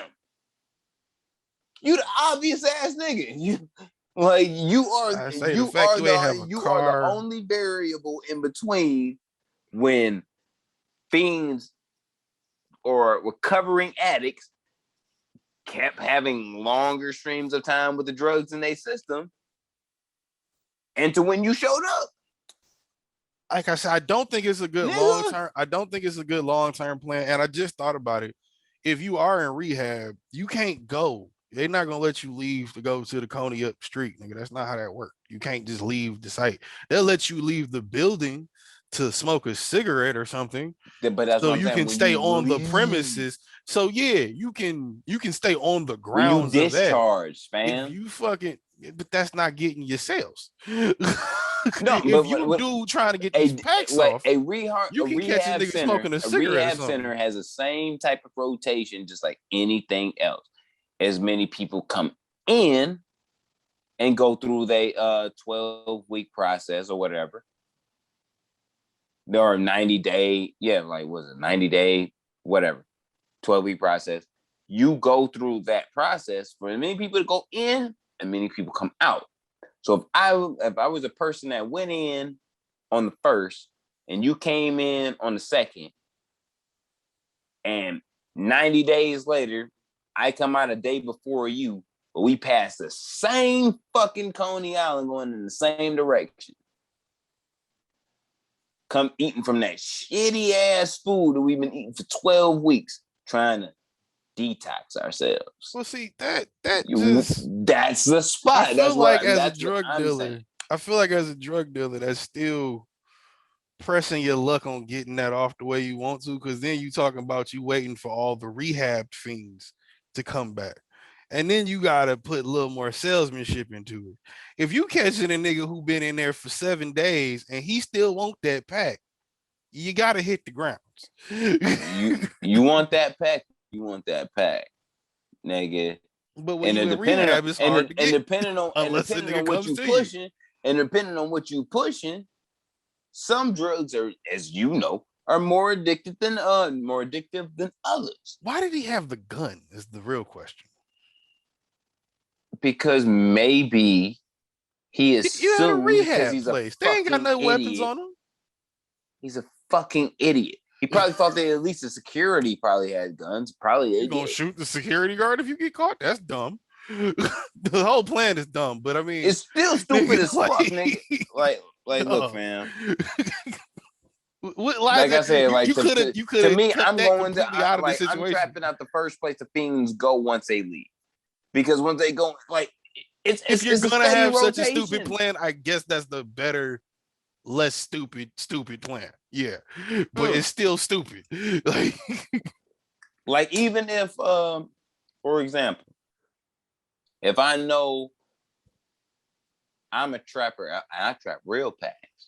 Like I'm not trapping, you know what I'm saying, teams, little dime bags, you know what I'm saying, 20s and you know what I'm saying, and halves. I'm trapping real. And you a celebrity. First place you probably gonna want to go, being in jail garb, in my opinion, would probably be someplace nice that's like the mall. I'm gonna have a mole there. If I'm not gonna be there, because you gonna look a certain type of way when you pull up. You gonna look like you want something. I think you're giving this dude way too much credit. Now he's not going through that many steps to plan it out. He's not. That's what I'm saying. It's like the plan of it was, I'm just gonna go to the fiends. And that's not how you do on paper, on its face, not a bad idea. No, it's a terrible idea. Why would you just go to the fiends when the fiends are in a rehab center trying to unfiend themselves? That's where it becomes stupid. Because usually if you just go to the fiends, yeah, you usually got more of the dealer to worry about. But that's where fiends are. Like, if I know a bunch of fiends are lurking in, I don't know, like the whatever courtyard park is near us and shit, but there's nobody dealing out there. Then like, yeah, it's like, all right, cool, let's go out there. Because now we know, like, there's just fiends out there. They just ain't got no dealing. Chill out there, take that territory. That's ours. Cool. That makes sense. But if you talking about people that's trying to better themselves, the people that's trying to better themselves are around people that don't do any type of narcotic. Probably. At the most of the caretakers probably smoke some weed and drink to try to keep themselves sane. But they ain't not shooting up no dope. They ain't snorting no dog food. They ain't crushing down no teams. None of that shit's happening. You think they're not gonna see you? You not gonna see you. Like, nigga, I see you. Don't run. Nigga, I see you. What did Cat Williams say? It's on your nose, nigga. Like, it's one of them, like you know for a fact, you know for a dog ass fact, one of the chicks that worked in there, at least women, for sure, drove past this nigga on her way out of work. Oh, and was like, something ain't right about this nigga. Yeah, is this nigga doing what the fuck I think he doing? And then when she went back to work the next morning and seen that nigga in the same exact spot. See, that's what I wish they were more specific that about. Nigga's doing what the fuck I think he doing. That's what I wish they were more specific about in the thing. I wish they were more specific about that. Is like, how long did this go on? Was it 11 weeks? Was it a few hours? Was it a day? That. Was it 3 days? How long did this go on before somebody said, But here's the thing. I think they already know. You can't really gauge that because it's probably illegal. It's a rehab center. You got cameras out there. You can see when it's dumbass. But I'm saying, well, you can't gauge that in an article, because then that's admitting fault to a degree for whoever is the caretakers of those people of the rehab center, because they might have known for a minute. Yeah, that's true too. Yeah, that's true. You know what I mean? Yeah. But if they admit that to the public, then that's admitting. Like, well, what the fuck was security doing? Like, exactly. You know what I mean? Yeah, it makes sense. So but speaking of niggas doped up, bro, you said what? Yeah, I'm gonna say in the meantime, they can at least still get clientele in to fight this lawsuit case. I don't think homie got 250. He gonna be in there for a minute. Anybody that got that bought any dope from him has a case. Anybody at this point. I feel like if you get caught in rehab with drugs, they probably do report that to the police. They probably don't just throw it away and be like, "You got to stay longer." Yeah. Yeah, But but they speaking have of a being case now. doped up, what type of dope you think Derek Chauvin lawyer was on to think they was gonna get a retrial just because that stupid ass judge they had said, "Yeah, Oh, you he might be wasn't gonna eligible retrial. for a retrial." He wasn't gonna retrial. He was this is the Fred Hampton in me. He is the sacrificial white man in this situation. Because I feel like he has to go down. And the only reason he has to go down for at least the majority of a I feel life like he sentence. should have got the whole 40 first off. I They feel only like he gave him should've. 22 and a half. I feel like they should have gave him the whole 40 piece. I completely agree with you. I agree with you full wholeheartedly. But stop many times you're gonna ever catch me saying a nigga should have got his full sentence that the judge handed down. But this is one of those times. I feel like he had to at least go away for the majority of a life sentence, because you think about it, 22 and a half years. How old is he? About 50, 45, something like that? Yeah, I know he's at least in his 40s. But you think about what type of change, if we continue on the route that we're on, in 22 and a half years, no stoppage, even if said leader gets killed, we still keep going. No matter what, it just keeps going. We just get stronger and we keep going. To get one first. Why do we keep thinking we need that? No, we have leaders, but I think we have to have leaders in our communities that like. No, but you know, like that one. You know how like, well, I guess from history's idea, we used to have like one prominent one, and they took that nigga out, and then the way they make it look, at least, because you know Malcolm and Martin was running around at the same time. But they got assassinated two different times, and then you would look at it as if it was in those are isolated two different times. Because like you think about it, it was isolated people. Fred Hampton went to UC Berkeley. He ended up moving, you know what I'm saying, like moving back to Chicago, and that was his home. That's where he tried to influence his community. Ended up dead, we know, as Hoover put it in play. Who are those people we got now? I would say Tamika D. Mallory. Of course.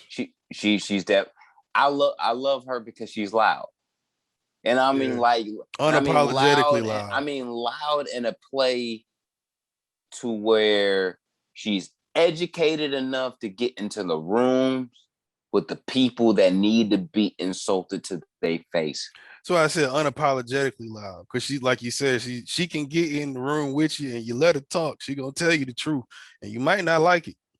And no, so what? I'm saying she can do that from a fucking from a megaphone. She can do that from a megaphone, no problem. It's different. But the thing is that she has the credentials to be able to get inside the rooms where they think niggas shouldn't be, and she can get in there and still be able to deliver the message. The problem was, I want to do so many nasty things. The problem was, and I think we discussed this before. The problem, like for me anyway, with Malcolm X was he couldn't get inside the rooms because of the way he spewed his shit with the white people that needed to be insulted to influence change.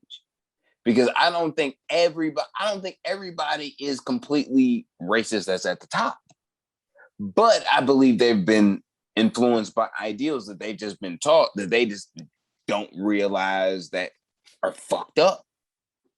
So if you get into a room full of people, you see that today. Yeah, you get into a room full of people, and let's just say 60% of them are racist. 10 of them are 10. You're talking to 10 white people, Caucanese, both in there. 10 white folks, and you are educated, spewing your shit. All of them come from the same exact place, and you saying 40% of them are racist. That's just who they are. That's just who they gonna be, no matter what. They just are racist people. 40% means 4 people in that room. That other 60%. If you want to go by that metric, 1 out of 5 people got herpes. You know, it's not true with every 5 people you find yourself around. It's not. But what I'm saying is like the opportunity to be able to get into them rooms. I think when Martin Luther King got into the rooms that he got into, the reason that he was a problem because to national government, to Hoover and them, was because Selma, Alabama, Montgomery became a national headline. Like, so, you could see this shit across the country of how fucked up this shit was in the Jim Crow South. I mean, it was a new thing then, but we talking about now. So Tamika, I would say Jesse Williams in a way. I'm saying that's not a rich and or famous creative and or, you know, I'm talking about just what would be an activist. They're known for just that, and they're impactful. Tamika and who else? D-Ray? No, I wouldn't count him. I wouldn't count D-Ray. I wouldn't count Umar either. No. As much as we love him and joke about, like, no. I love Umar. I just don't think he can get into them rooms. He can't. Oh, no. He cannot get into those rooms. Like, at all. They'll shoot that nigga just for coming in the parking lot. Yeah. Oh, shit. We've been looking for you, nigga. He don't get to the block to make it into the parking lot. Like, straight up. Yeah. But I think no. I think Tamika is our best one right now. And I think that's where it gets. She's our new Angela Davis. Like, I think that's where it get down to the shit of it is most of the motherfuckers real one look at most of the motherfuckers we look at as a leader or some shit isn't just an activist. They do activist shit. But anybody outside of this list, who would you bring up? A rapper, an actor, something like that? It's not been a nigga really since Malcolm or Martin, I would imagine, that I could think of off the top of my head at least, that's been that just in that space. Fred, Bobby Seale, but you have to give your I'm talking about now, though. They have existed. Since Malcolm and Martin, but you have to give your life to that shit. Angela Davis, you have to give how your many life people to have done that shit. since like then. It's probably a lot more. That's why I'm saying, like, when I say Tamika D. Mallory, she's giving, like, when this shit's really started, the revamp. She is that. Like, she is the quintessential. She would be the starting point. Yeah, she would be the starting point for us today. Like, and I'm not saying that there's not room for more people to get in there and to support that in their own communities and like everywhere. I'm not saying that, but what I'm saying is when we talk about who's the tip of the pyramid right now, I feel like would be Tamika D. Mallory. And I think it's actually interesting that a Black woman who is the quintessential I feel is the quintessential backbone of the Black household. Even though the man is the head of the household, the backbone of the household is that woman behind him. Keep you up straight, keep you there. You heard me. You know what I'm saying? That support. So the fact that a Black woman is in that position in this point in time, especially when I feel, and I'm welcome to be wrong by white people or Americans and British people. I'm welcome to be wrong to this, but y'all put y'all women down. And like to put y'all women down, and our women are going up. Yeah, and we're actually cool with that shit. Like, not all of us, but a lot of us. That's the funny shit. I hate seeing those dudes, like Black dudes that hate Black women. Like, I really don't. I find dudes, just men that hate women in general, you're a weirdo. But when you're a Black dude that has a problem with Black women, my first question for you is, nigga, what did your mama do to you or not do to you? Nigga, because why do you feel like that? I got my hangups about them, but I mean, come on. They're them. What the fuck? My whole shit is, if your mother or your grandmother, someone personal to you, abused you, manipulated you, molested you, how many whatever, hugs did you miss? and yeah, and in that sense, and you have a resentment towards women, it's like, all right, this is something that maybe therapy can hopefully cure. But when you're talking about Black people who don't go to therapy, or we talking about people who are in general like, I don't give a fuck, I'm bigger than my woman, I'm better than my woman, like, yo, I've been in the position where me personally, this is a moment of intimacy for the fan. I've been in a position where I was like, wanted to just like break down and cry, like just break down as a man and just like get out a real. My wife is right there, held me right back up, keeping me into the man that I am today, and supporting me as your wife should do. That's a part of what the connection. Like, I feel like just in general, just the connection, yo. my therapist was just telling me, if you dealing with if you're in love with somebody and you don't feel nurtured by them, that's a problem. No, and it goes both ways. It goes both ways. It's like when your significant other is hurt or you feel a certain type of way, hug them, be there, support them. Same exact way. That means a fucking shit ton. So the fact that we put even if you hurting each other, yeah, and we talking about, for, let's even say, for the MAGA people.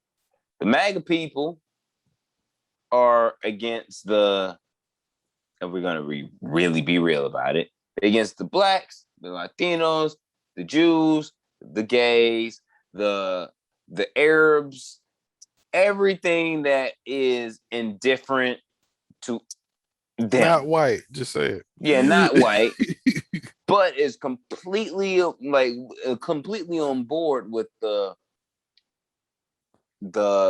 Christian railing of man and just woman. Just those, we're talking about just those people. How dare you put your woman down, yo? White people, and that is something to be said about that. As a man has dated multiple black women, was raised by black women, and has dated multiple white women, for as much as we put our women down, which some of us do it just because of trauma or whatever, like I said, some niggas just missed a couple hugs. Yeah, sometimes the nigga's wrong. Yeah, sometimes you just miss some hugs and you fucked up. And that's not an excuse. But I've noticed even white women will tell me, at least, I've had multiple white women tell me, I don't fuck with white men because da da da da da. And it's usually something about them being put down or degraded or being made to feel like they're less than. And then they start fucking with black dudes and we don't make them feel like that. And then, which is still weird in that same dichotomy, but then you end up with that, and then you see it and you go, oh, that's why she don't fuck with them. Okay, I get it. Yeah, but that's why y'all get cheated on with motherfucking all different types of races. Man and Latino men and Latino men. I think there is a part of us that when the white woman gets to us, well, we understand trauma better. Yeah, but here's the thing. I feel like a lot of us feel like my man's from Don't Be a Menace. Whereas, like, remember when Crazy Legs asked the nigga in the dashiki was like, hey, yo, man, if you always speaking all that shit, you know what I'm saying, about the empowerment of black men, why the fuck you only fuck white women?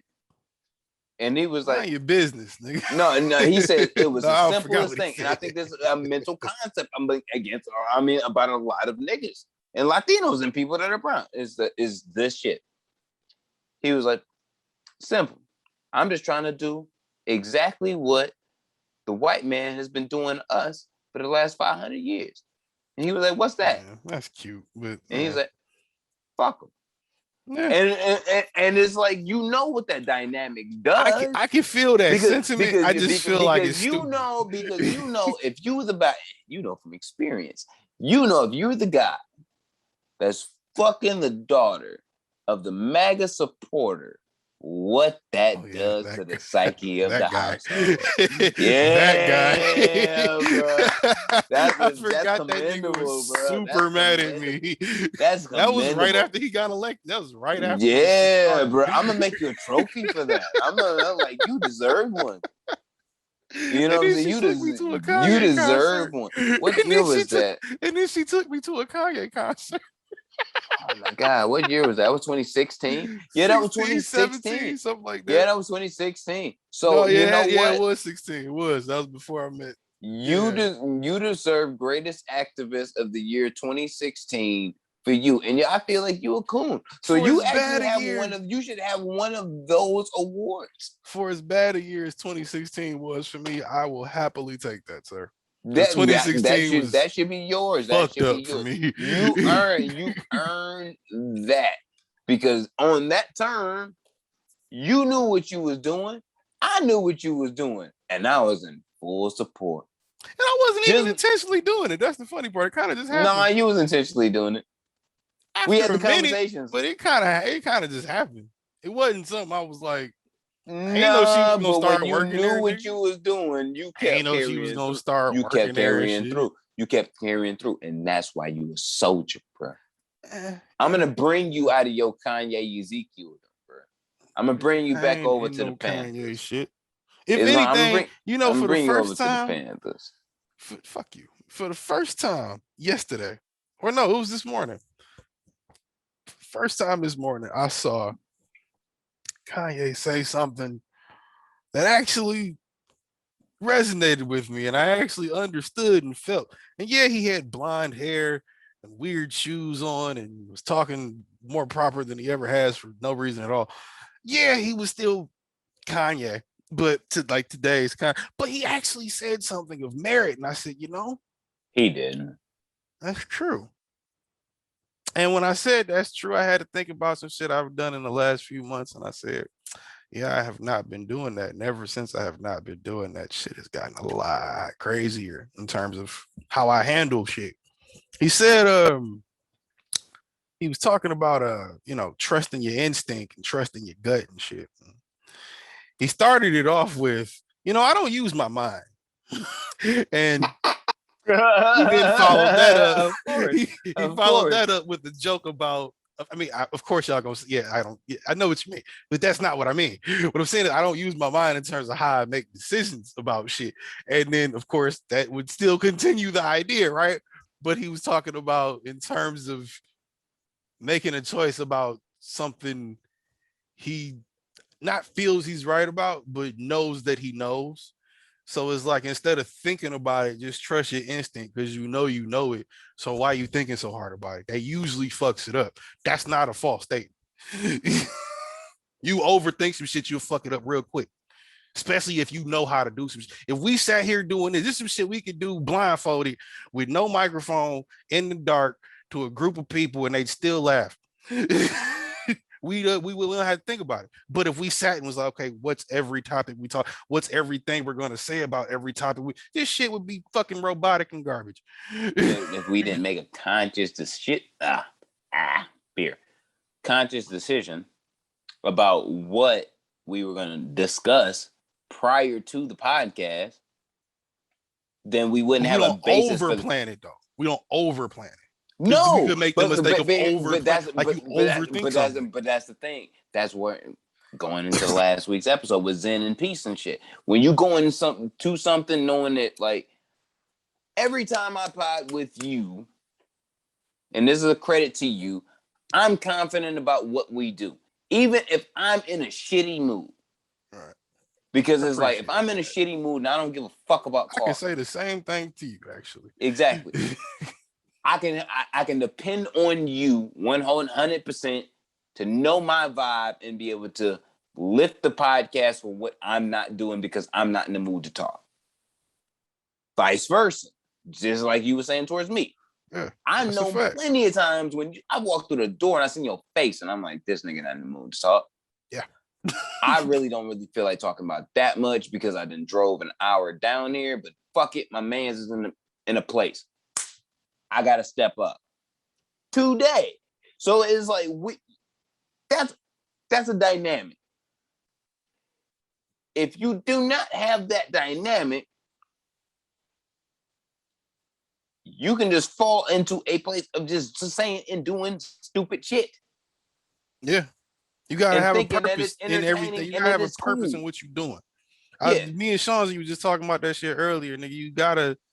You can't get up every day and just be like, I don't know what's going on and I'm waiting for something to happen. You're just gonna be wasting time, nigga. You have to have a purpose in something you do.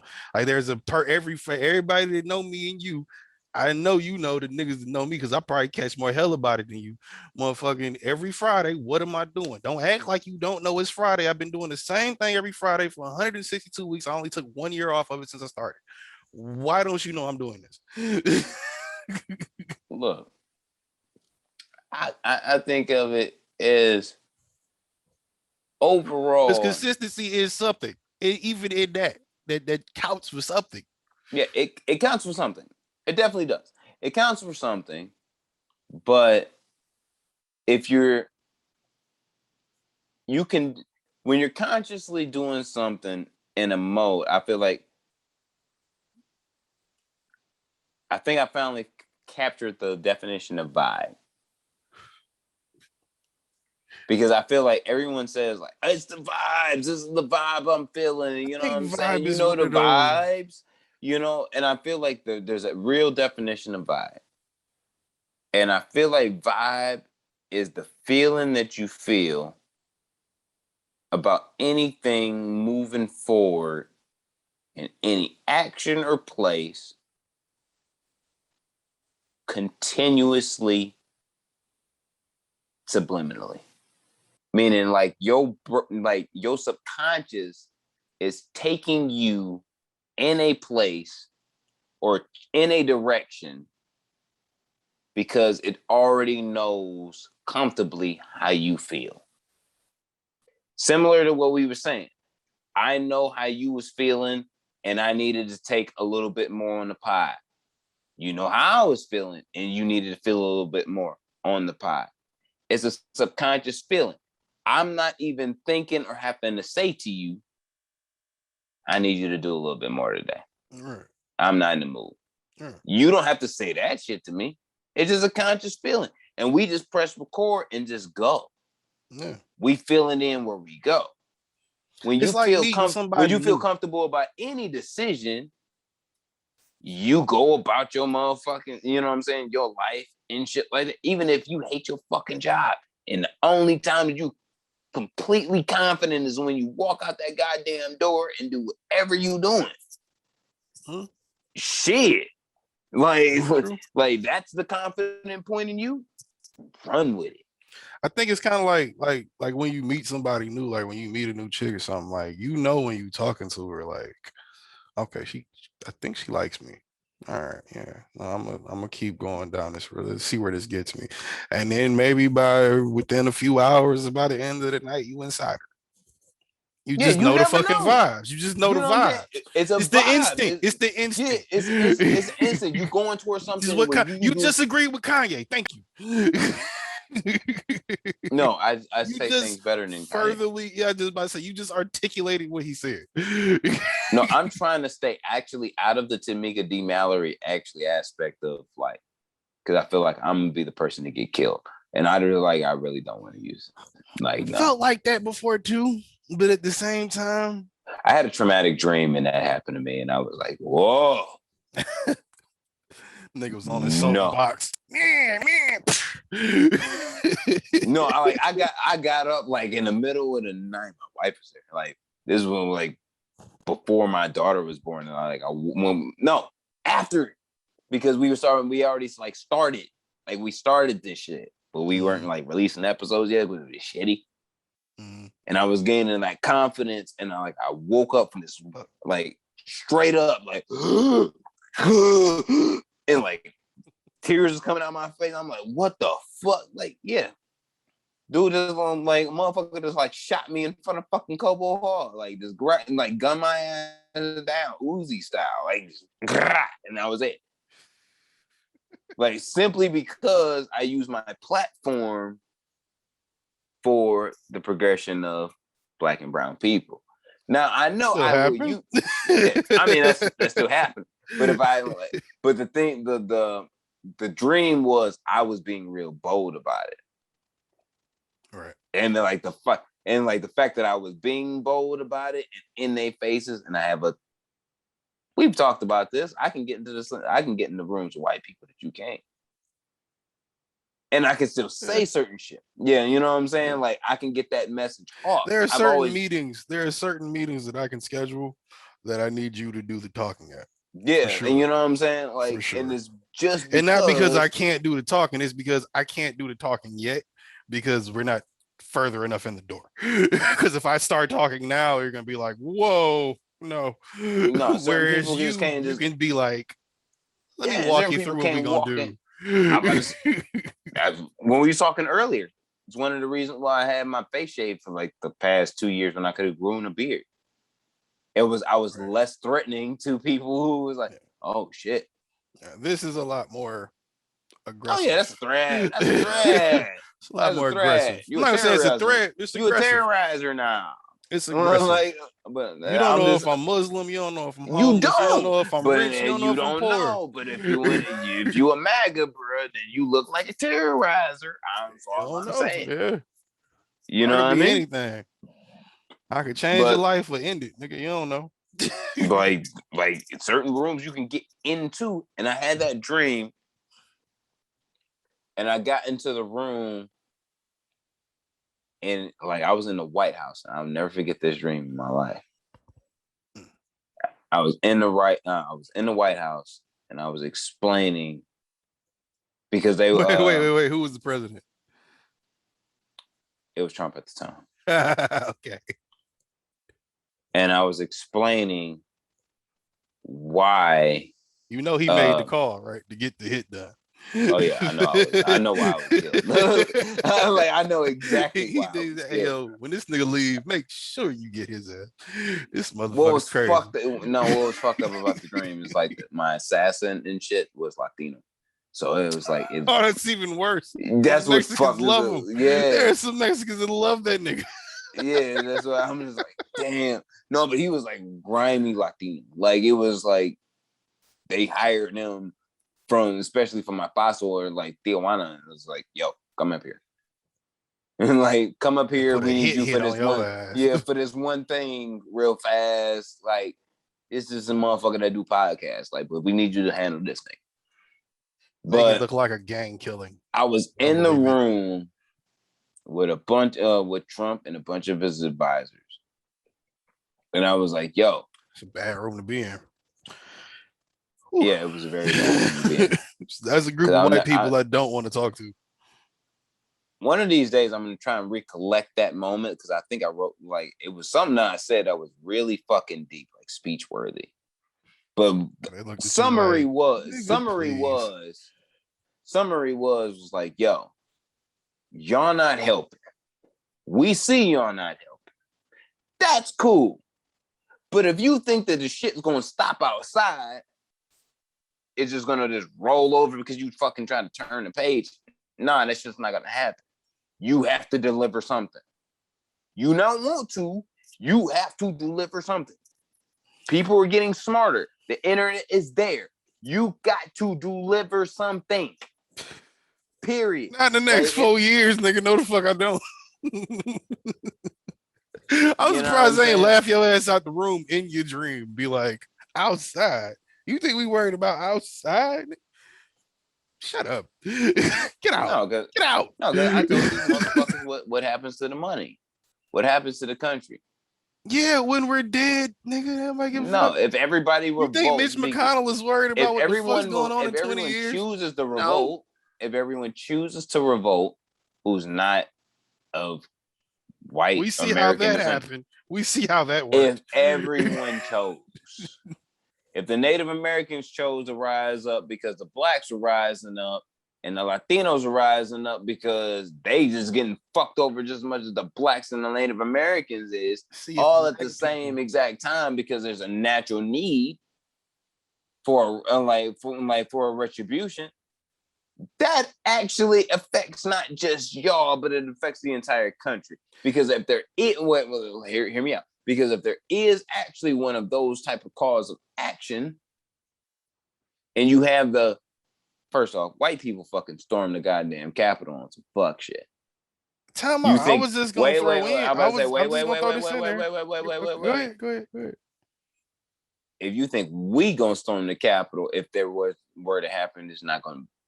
You think we're not gonna do it better? You're not gonna do it better. You know, I'm like way better than what the fuck that shit was. If it were to happen, we can't do it alone though. That's where they fucked up. We do it alone. That scene we saw January 6th is a very different picture. We do it with them if they were smart enough to know, hey, y'all mad about that too? Hey, come get us. Stop bullshitting and listen and come get us. We'll ride with you, at least on this topic. You get a lot more, I don't know, conversation than what you got out of what happened, because what happened was a bunch of motherfuckers trying to be revolutionary and don't know a fucking thing about it. Yeah, but that's the thing about being in a certain room.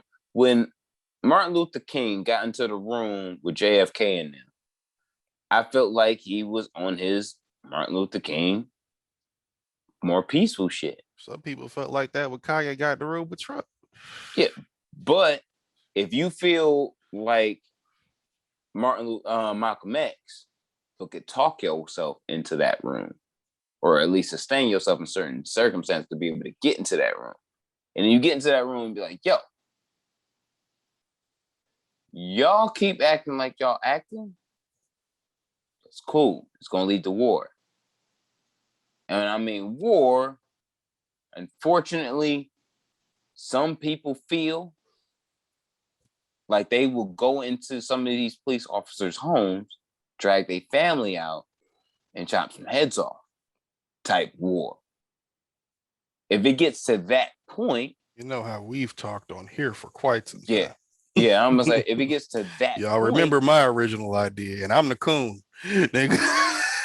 Y'all remember my original idea. Any different than any other country or region across the world that's fighting each other over a basic idealism that could completely be solved. Racism is actually a stupid idealism. The fact that it's executed poorly. It's not stupid. It's just executed in the wrong way.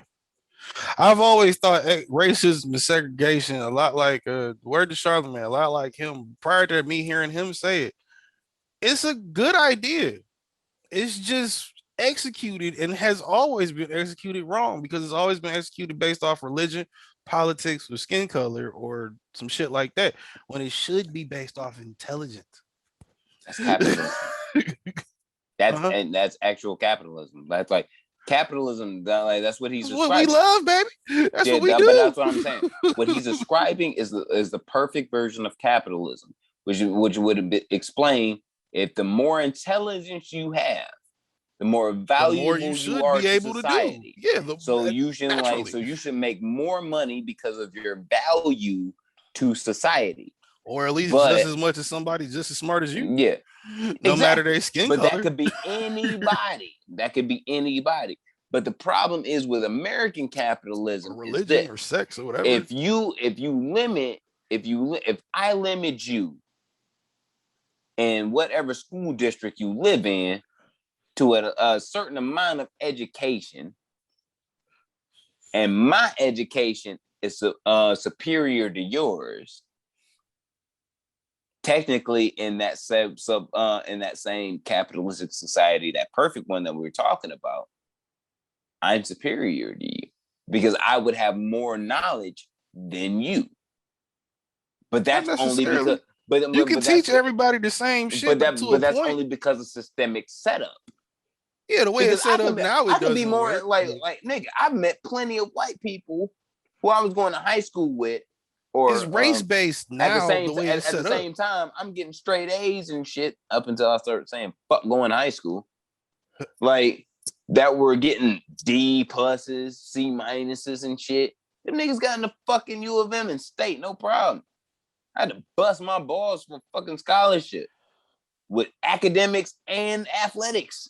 Yeah. Like I had to prove that I was a special type of nigga to be able to get into college because I was from an urban community. Like that's craziness. You I know feel a me? lot of motherfuckers with the same story, bro. I know plenty Exactly. of That's motherfuckers crazy shit. I've heard the story 100 times over, but at the same time, you gotta realize that shit only happens under the pretense of, like you said, it being the same shit. If this shit wasn't race based and it was intelligence based, what we saying would be the base and not the thought. But it can only be intelligence based if everybody has the same equal opportunity at intelligence. That's why it won't work now, but it should have been that, is my point. When we started the idea of segregation, fuck racism, throw it out of there because that obviously is inherently race. No, segregation as a whole. If you did it by intelligence from day one, we would probably be the Jetsons by now. We probably wouldn't, we're gonna get to that in a minute. We probably wouldn't have the government saying they don't even know what the fuck is in the sky. Out of 144 things, we can only tell you we know one of them. Sorry. So yeah, aliens exist. We knew it, but I mean, yeah. And we are officially the hood of the universe because yeah, why the fuck would they land? The fuck, look, nigga. Look, man. I forgot what I saw it on. I think I saw it was on some station, but there was a professor. No, it was on Snapchat. It was about intelligence. It was like a Harvard professor. He was explaining why he didn't care about human intelligence, pretty much. Okay. He's saying that there's sounds so like much TED talk. He was saying like there was so much intelligence that we didn't know in the sky, and so many unknowns that there's something to know, but we as on Earth don't value intelligence. So for him, he's like, I don't even look to intelligence in the, like on Earth no more. I'm looking for whatever the fuck I can find out there, because what's down here isn't applying any intelligence. And that is truth. People, I mean, that's not everybody, but yeah. A lot of, because everybody is stupid, but everybody is smart and good at something. There's a value to intelligence. That's the problem, I think, is there's a value to it. Because if you are intelligent in any type of way, whether you're athletically intelligent, science, mathematics, arithmetic, physics, literature. Is arithmetic, but all right. Whatever. You know what I'm saying? I'm not Latino. But you know what I'm saying? And like calligraphy, whatever you are good at, if you have an intelligence at that, and you make that applicable, and like, and you, so everybody's good at something, everybody's dumb at something. Everybody, yeah. Even the dumbest person is good at something. Even the smartest person is dumb at. So Elon Musk got something he gonna fuck up every time he do it. Yeah, you can be good. You can be great at something, but people aren't great at being humans. That's everybody running around wondering we what the fuck don't want to be great at being humans. Like a part of being human and humane happen to be two. I think that's different from what I'm saying. The only difference between the two words is the letter E. We're humans. We choose to be inhumane to people. Yeah, that's what I'm saying. That's not the difference. Ain't the E. The difference is the way you treat it. It's humans that treat animals more humanely than humans. So it's the people. It goes back again to the because people we put doing a it. value on intelligence. No, inherently humor is you smarter. put a value on intelligence by placing on especially on betting on where you're gonna find intelligence. If you're saying that you're gonna only find intelligence in rural and suburban neighborhoods and not in urban neighborhoods, what you define as intelligence would be the margin of error or the margin of what intelligence is might be different. See, that's the thing though. People if you would include capitalism being a, I guess 100%, if that's what you're saying, being 100% capitalist, that doesn't make you a fucking robot and automatically inhumane. Nigga, you're human. You still have the capacity for love and things like that. You want affection. Nigga, capitalism doesn't work as a societal thing. It just won't. It does. I feel like if you do what you say you're doing, but you add the human element to it, like I said, you can fucking hate people and be the smartest motherfucker in the world and love dogs more than you fucking love people. But at the same time, you know people are people, so you only gonna treat them a certain way. Because capitalism and classism, or as concepts, may sound good as societal things, but neither or is actually designed to be. I've always been the person. I'm hear me out. It's designed to be something beneficial for the the majority of the whole shit. I'm just trying to finish my thought. Okay. But yeah, like it's not beneficial for the whole team, because it's like if you are in a that's where socialism comes but what I'm saying, yeah, that's not. That's my real shit. Let's not scare the white folks. Let's not scare the white. We already have. I was talking about because they left an hour ago. Classism would entail. Yeah, classism would entail. All right, somebody has to be at the bottom, and that's either you are smart, and capitalism is inherently classist. You are smart, or you are poor, or you are rich. Like that's like will be classism just and all. Capitalism can include those same exact concepts, but it can include racism and racism as well in different forms. You don't have classism without capitalism, though. Not a lot of places that are classes; they're more racist. There's not a lot of places that are classes that aren't prosperous. It's a masking thing. That's what I believe, but I can't go into more or less of it because I don't. I'm just saying, like, if you look at poorer countries, like you look at like Israel and Palestine, for instance, that's not really I would say if you even take the religious part out of it, that's not really a class thing.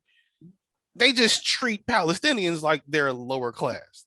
There's not really, but it's a class thing based off racism, not off of how much money you got. No, it's not based off racism. It's based off religious racism, whatever that would be. It was religious racism. I don't think that's. I don't think that's racism, because in the same way, like, because I think that's crazy. Because it's like you identify as what religiously? Christian. If I had to throw one out there, Christian. Christian. I identify as Ortega. That's how I identify myself as. If I had to align myself with something on the spot, Jesus, nigga.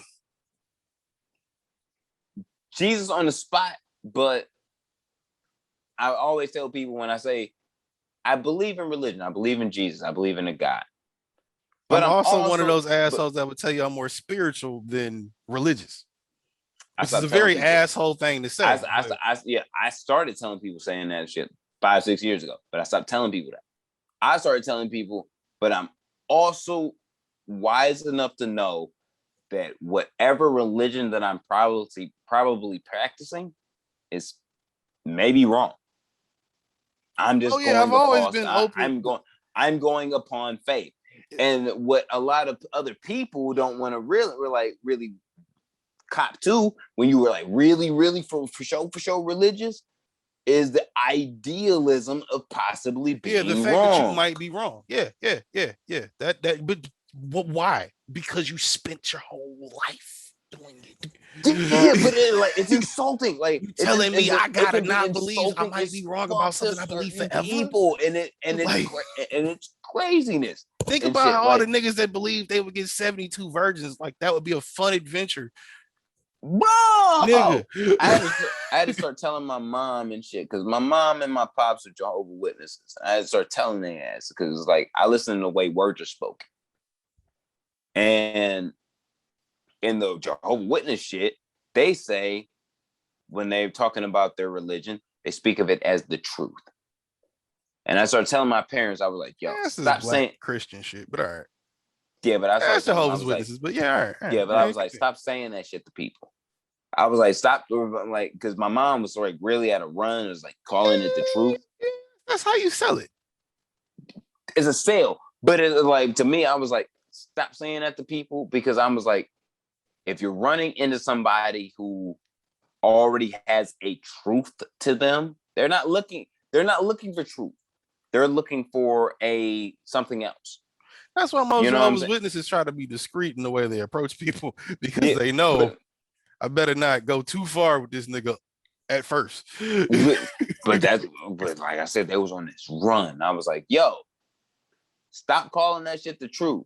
Because I'm like, if you that's like run telling a rapper not to if you knock into somebody, if you knock on somebody's door and they is a stark graven, like they went to Catholic school, this is what they believe, but they even on the fence, like about what they believe as far as Christianity. I think that's most religious people. But I'm saying they grew up as Catholic, but then you come up to their door and be like, everything that you say is a lie because I have the truth.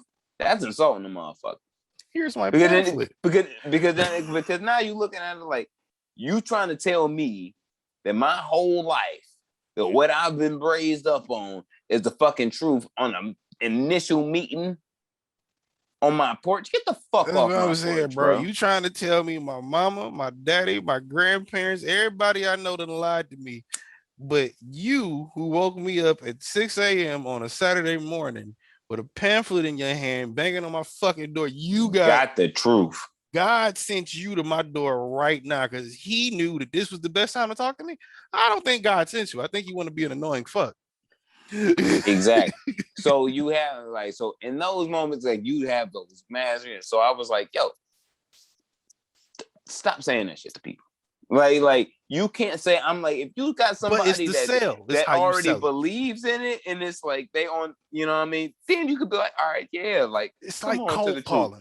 But you can't fucking come into somebody's door at 10:30 in the morning, 6 o'clock, 7 a.m.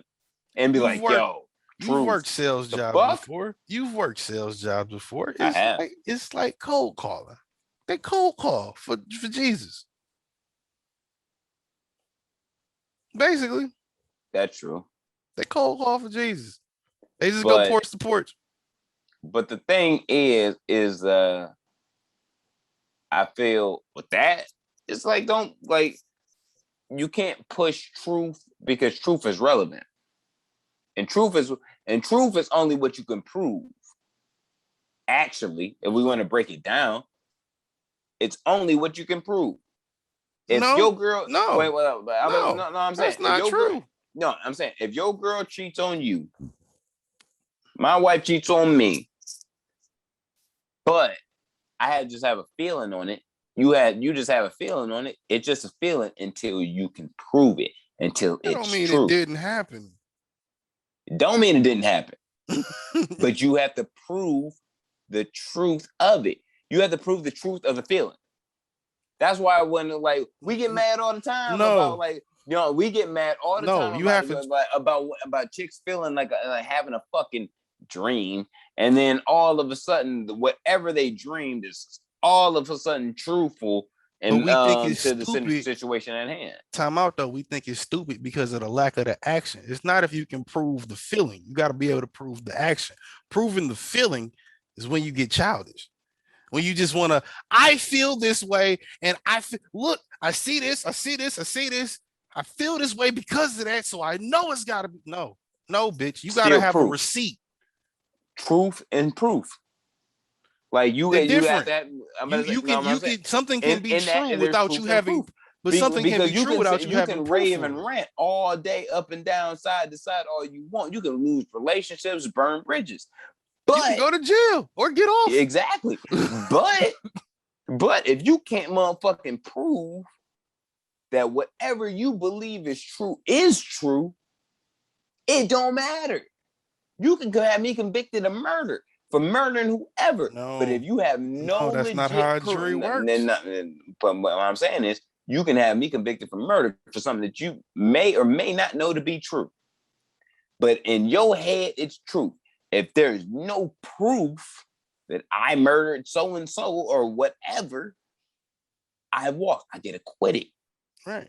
But then it's like, that's why there is no proof to the so-called truth. So truth is actually, until it is labeled as such, subjective. True. But at the same time, you have to prove, you have to come with the receipt before you come with the feeling. Because even though if you on trial or something, it's based on how either side makes the jury feel. If you got enough receipts to show, nah, he did that shit, and this is how he did it. If you don't believe it, something wrong with you.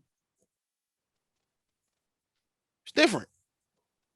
It can be, and I've been in that same position. But I've also had to been able to check myself, because it was like, all right, I got a feeling, but I don't have proof. But sometimes back to Kanye. I was on the phone with you when I got the proof one time. I was like, why you using your mind so much? Instinct. I'm about to roll in here with the motherfucking Glock and murder everybody. That's a fact. That's a fact. No, like, no, chill. But that was your thought. That wasn't your instinct. That was your instinct. But here's the other thought. But the instinct was, bitch was cheating. I'm about to go. I'm about to air this whole bitch out. No, the instinct was bitch was cheating. But the problem was, I did not have proof. So it was like, when the lies came, the lies weren't unbelievable. It was just in that situation where it was like, I have to unprove these lies to prove you truth. Don't though. But you didn't, because instinctually you knew something was off.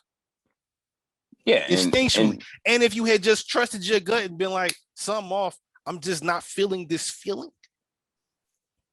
the rest of that shit don't even happen. Yeah, but blessings come your way. The universe corrects itself, and that's my zen. That's my zen moment, because I wasn't even very Harold and Kumar of you, but okay. Yeah, I was like, because I wasn't even looking for the proof. The proof came to me. That's usually how it happens when you instinctually feel like something's off. It just came. It's usually how it happens. Everything you know what? Done in the dark. I'm gonna let it be known for the people before I have to take a piss, because I really have to. Yeah. Old girl's daughter sold her out. Her own kid sold her out to me. It be the ones closest to you. Man, even the ones that come out your own vagina will sell you out. Like, don't and in her think defense, she was a child. She didn't know, but that's the universe. That's the universe. Universe, yo. Like, that's how it happens. Like, sometimes your own kid will sell you the fuck out. I don't get those. Who was the other guy over here yesterday? Who? Bro, yeah, no. Who was the other guy over here yesterday? There be motherfucking bro, and people be underestimating their kids. Yeah, they underestimate them, like their whole kids. Oh, that like, nigga, they don't know shit. I grew up around old black people my whole life. Old black people would tell you one thing about children, and they tell you this time and time again. Not many children gonna just lie to lie, nigga. That little motherfucker seeing something, he gonna tell it, not even knowing he was telling something. Yeah. Oh yeah, 100%. That's why it wasn't said to me in those exact words, but you get what I'm saying. Nick, It makes all the sense in the world because any fucking child who says like they got touched by a priest or some shit, I'm not gonna deny that, but no, like that possibility. They might not tell it up front and be like, he did this to me, y'all should get this nigga. But if you ask him about it, yeah, that happened. No, that happened too. No, that like I was just telling you about Ronnie O'Deal, stupid ass, dumbass, got his son up there on the. All right, now did you see me kill your mama? No. Did you see me beat her up? Yeah. Yeah. Did I hurt you that night? Yeah. What did I do to you? You stabbed me. Stabbed me. And he went and sat the fuck down. I rest my case. Nigga, it's your son. Bro, you did this shit to the little nigga. You know like he was there. Like you know he was there.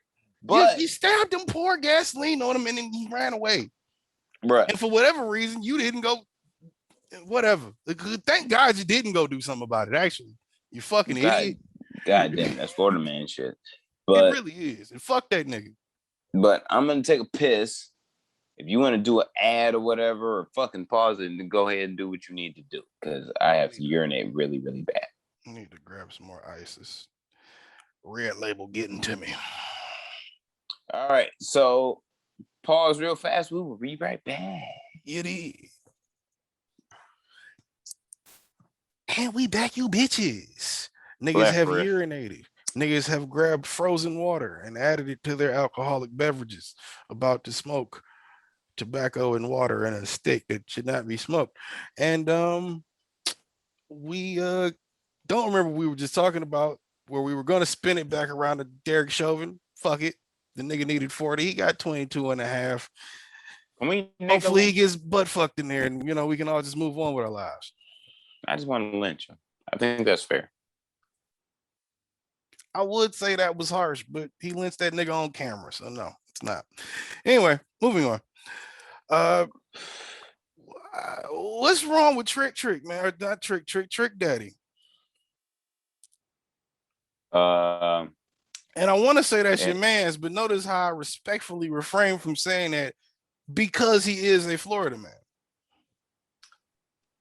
Yeah, don't you associate no Florida man with me. What the fuck is wrong with you? I was trying to be respectful. Excuse me. What are you talking about? What the fuck is wrong with me, sir? Nothing, apparently. I was like, do not associate any type of Florida man. I could have done it, but I didn't. Bitch. With said or take. I don't even listen to Trick Daddy. Listen. You did in 03 like the rest of us, nigga. I did. You listened to 9, nigga. You heard every song he had with Trina. Yes, the fuck you did. Because I did too, goddammit. Yeah, but did I? And you still like... I still like Trina. I do not fuck. Huh? I still like Trina. I do not fuck with Trick Daddy. His. I would say his music. Terribly through time. You said like his music aged like terribly when you look through back time? at it, it's like,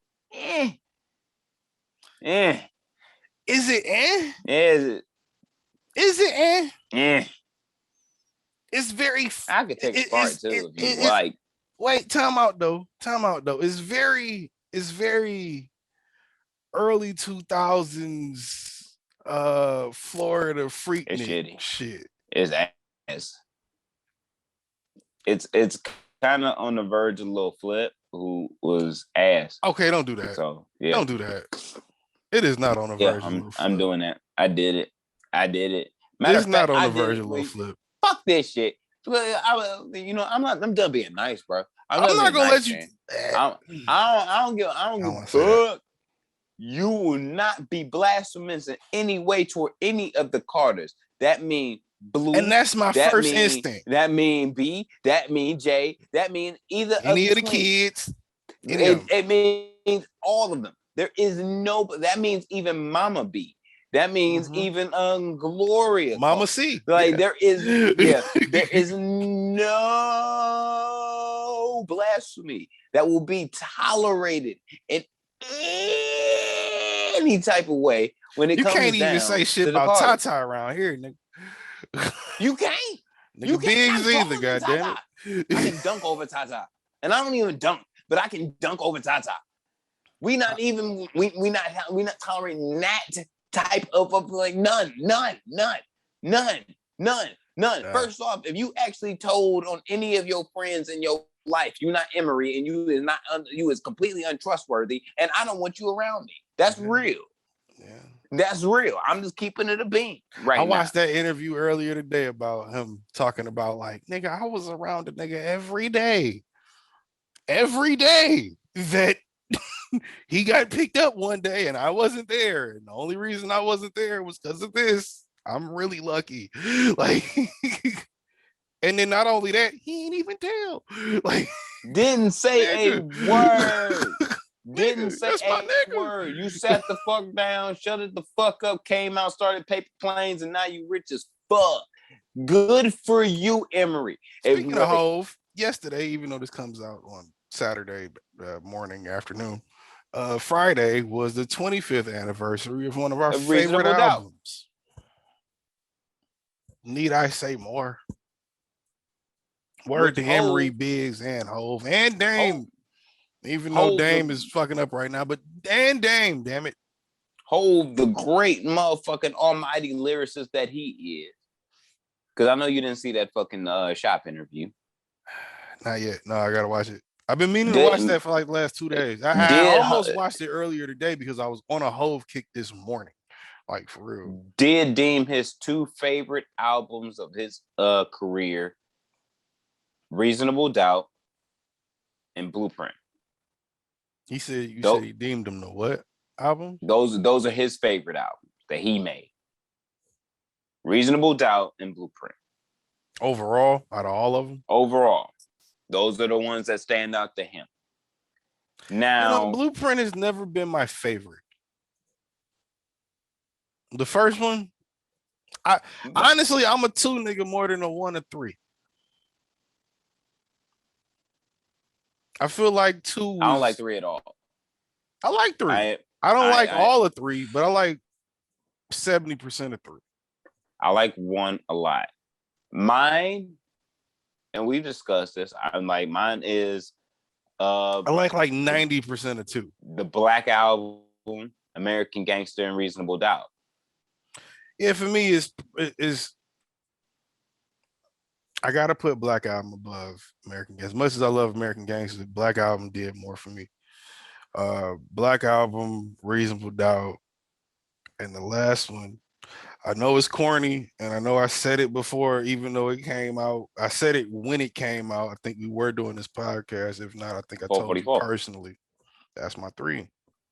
He said, even in that same interview, that there's artists, like there's rappers, even hardcore rappers, that walk up to them like, they don't say it in person, but they're like, yo, fam, that album saved my relationship. Like, appreciate you. Like, it's one of them. Bruh. Jay was a real nigga on that. Like I was going through some relationship shit with a different person when that happened. Yeah. It didn't save the relationship, but it got me through the breakup, nigga, for sure. When you said, now did you say that shit? As a married man, like, yeah, how do you not feel like that? Seriously? No, I just had a revelation right now. A part of one of the reasons why my wife and me are together, like, was because 2088 came out. And it was like that, like, I had my Janae Aiko. like I was kind of cool with that. She don't argue, she be on her chill. As much shit I don't want to be Sean as you've done on this podcast. You really want to be Big Sean right now? I don't want to be Big Sean. I'm stronger than Big Sean. Don, nigga. Goddamn. Nah, I'm better than Big Sean. Sean Don Ortega. Okay. Nah, I'm better than that because I knew when I needed to find my zen. I didn't need somebody to tell him. You know, like tell me. You know what I mean? I needed to find my zen. I got out here. I did what I needed to do. Big Sean has found his zen. And he can't rap better. I'm sorry. You said he can't rap better than who? Than what he was. Oh, better than he. Oh, hey, yeah, he raps way better than he did. What are you talking about? Yeah. Then how he did when he came out, Big Sean. He raps. I'm gonna say I'm like he's too far in the game for me to compare him to his rookie year. Like I'm not doing that. I'm not saying the rookie year. I'm saying even all the fame. Let's go to to the second album. No, I'm comparing you to your last John. which would for him was I Decided. That wasn't bad. But was it better than was Detroit 2 better? I feel like it was, but that's not the point. Is it? Did he grow or not? Did he grow or not? Did he grow or not? Yeah. Yeah. You just don't want to admit it because it's Big Sean. Yeah, he from Southfield. Like he forever from Southfield now. I'm sorry. Oh my God. Niggas meet I'm niggas sorry. one time and think they know they hood. That's crazy. You said what? I said niggas meet niggas one time and think they know they hood. That's crazy. Didn't you meet that nigga one time and you was like, nah, this nigga gotta be from the suburbs? No, I knew his people. Oh, that's what it was. That's what it was. It's like, how did you get that from that? This is before Finally Famous. This is before all that. And I was for those of you that don't know, Big Sean went to Cass Tech. We all knew a bunch of niggas that went to Cass Tech. Yeah. Like, so, and he graduated, 2 years before us or some shit? So, or a year before us? So 3 years. Oh, yeah. So we knew some people that knew him. Like, I knew motherfuckers that didn't go to Cass. I was boosting this nigga. And I was like, how the fuck do y'all even know this? Why y'all going so hard for this nigga? I don't even know. Like that's what I would. That was my kick was. And I remember when he came back though, because I think my school took a field trip up to Cass Tech one day when he went to Cass Tech to give a speech or some shit. Yeah, my man's. I didn't show up for the speech. I was outside. Yeah, my man's and his cousins and all them and shit. So when he got me, like when I was in a room with him, like, yeah, man, they played that Big Sean the mixtape before Finally Famous came. Almost Famous. They played Almost Famous for me before it came out. That was like the first exclusive moment that I had in hip hop, like I would say, where it was like I heard some shit before the streets. Yeah, before the streets got it. And see, that's weird being an artist because you don't think about that. I wasn't too like I wasn't too amped up about it because at that point in time, the one person that I thought that had the trajectory, like going straight up, like you had to compare yourself to was Drake. So in my head, I'm like, yeah, that was that time. Yeah, so I'm like, can you bang with Drake? And in my head, from Almost Famous, I'm like, niggas had a different look at Drake So Far Gone. Niggas had a different look at Drake at that time than they do now. Niggas had a certain, like, Drake still had a stigma around him, not just for the Degrassi shit, but the content he had made and continued to make hadn't taken over to be the sound like it did at that point in time. But that's true. It was happening, but it hadn't happened yet. That's truth. I give you that. But with Big Sean, to me, I felt like for Drake and Big Sean had the same level of go ahead, almost in the sense of I don't think Big Sean was ever that guy for here where you can be that guy for Canada. What I'm saying Drake. is he couldn't really be that guy. He had here. the Kanye West Good Music cosign for That's Big it. Sean. That's it. Drake, and what I'm saying, Drake. Other than that, you just a young nigga in the same time. At the Drake at area. that time, all he had was the Lil Wayne Young Money cosign. Not all he had. Not all he had. No, but that was the go-to. Yeah, Wayne signing him meant a lot. It meant a lot. Even though it meant a lot, but so far gone, now, it meant so much. So Far Gone as a mixtape was better than what was the name of the mixtape before Finally Famous? Almost Famous. And So you Far were right. Gone was better. I was there. I listened to it. Like when it first came, like yes, nigga. That's what I'm saying. It was 100. Like to me, it was the talent level has always been. It's not the creativity. It's not. I'm not even talking about as a better rapper. I'm just talking about as a better artist. Drake has always been the better artist. Yeah. He never has made it, but that sentiment has never made me count out Big Sean as a great artist. It didn't make me count. Maybe not a great Detroit artist, but a great was like now I know artist. where to class you. It was like, now I know where to class you. Like, I believe. I feel like that was too early to call it. I feel No, like it you wasn't. can't. Him, Because it's still Drake, the same J. thing. Cole, It's still, Drake, J. Cole, I Kendrick, just keep and thinking, fucking there was a point in Big time where Sean I thought Wale was, and Wale. Let's say make that there was 5. a point there was a point where I thought Wale was inferior to Big Sean. But what? Yeah. What album was that?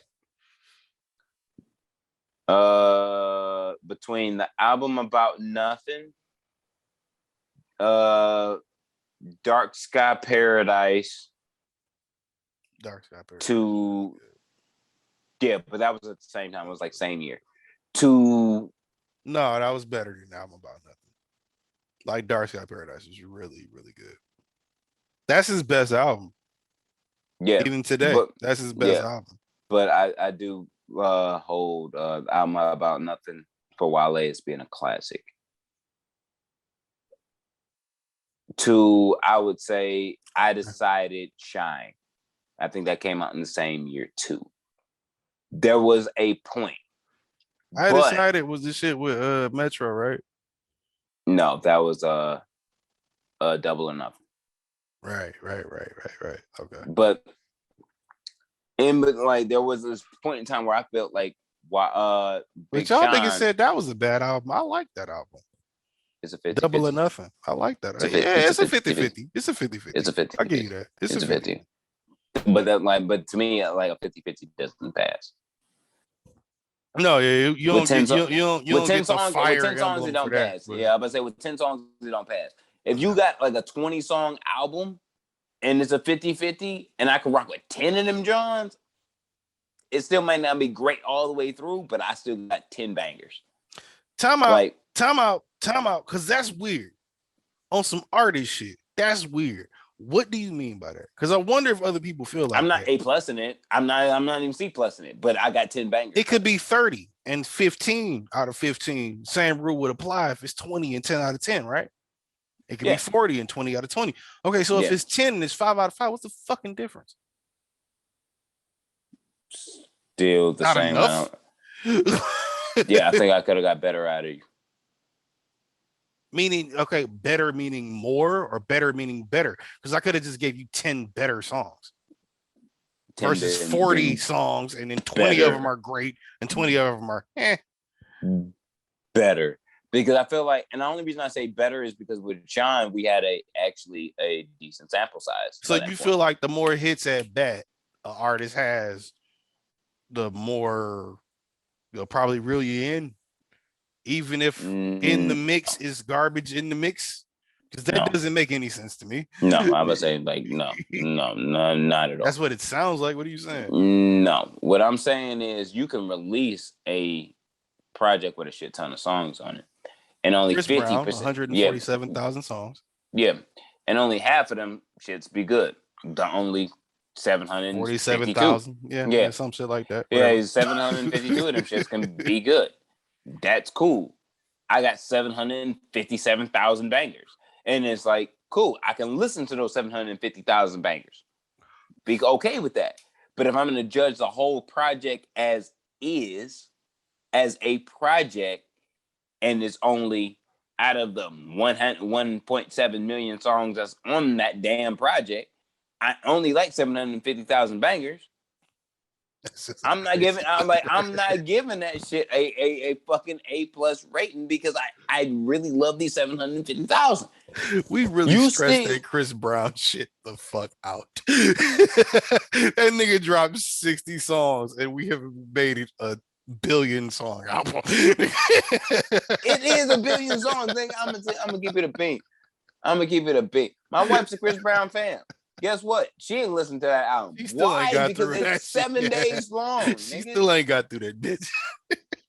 No, she don't even care about that motherfucker no more. Yeah, because that nigga probably didn't drop some other shit. She don't even give a fuck about that album no more. Just like how what happened to niggas holding Tyler the Creator albums no more. I ain't listened to a Tyler the Creator album since his second album. You think I'm giving a fuck about the shit that dropped this week? No. I don't care. Like I never missed even everything listened else. to that, bro. Tyler has never been a nigga I ran to. Tyler has always been one of the niggas where I want to hear the single, I want to hear the feature, and if it's acclaimed, He don't make if music for me, fam. everybody listen up, if everybody is like, yo, you need to hear this, like they did with Flower Boy, I'll listen to it. Flower Boy is the only Tyler the Creator album I've ever sat all the way through, and I did not understand why. And I know I didn't understand why because, I mean, Look, not for fam. me. But I mean, I it's tried. I it's gave good Igor. music. It's just not I gave what I Igor would a try. consider I gave great. Igor a try after it won. After he won the Grammy for it, and I was like, you know what? Let me just give this shit a look see because after everything else that was nominated, that was one of the things I really didn't listen to intentionally at all. Right. I listened to the first 4 songs. And I'm like, what the fuck? Grammy wins this? Like what? Like I was really Grammys, upset. bro. Like I Come was on. mad. Like I was really kind of a pissed off, especially because it won in the hip hop category. But then it was like I understood where he came from. It was a Where hip hop album. It was. Igor. I'm talking about Flower Boy.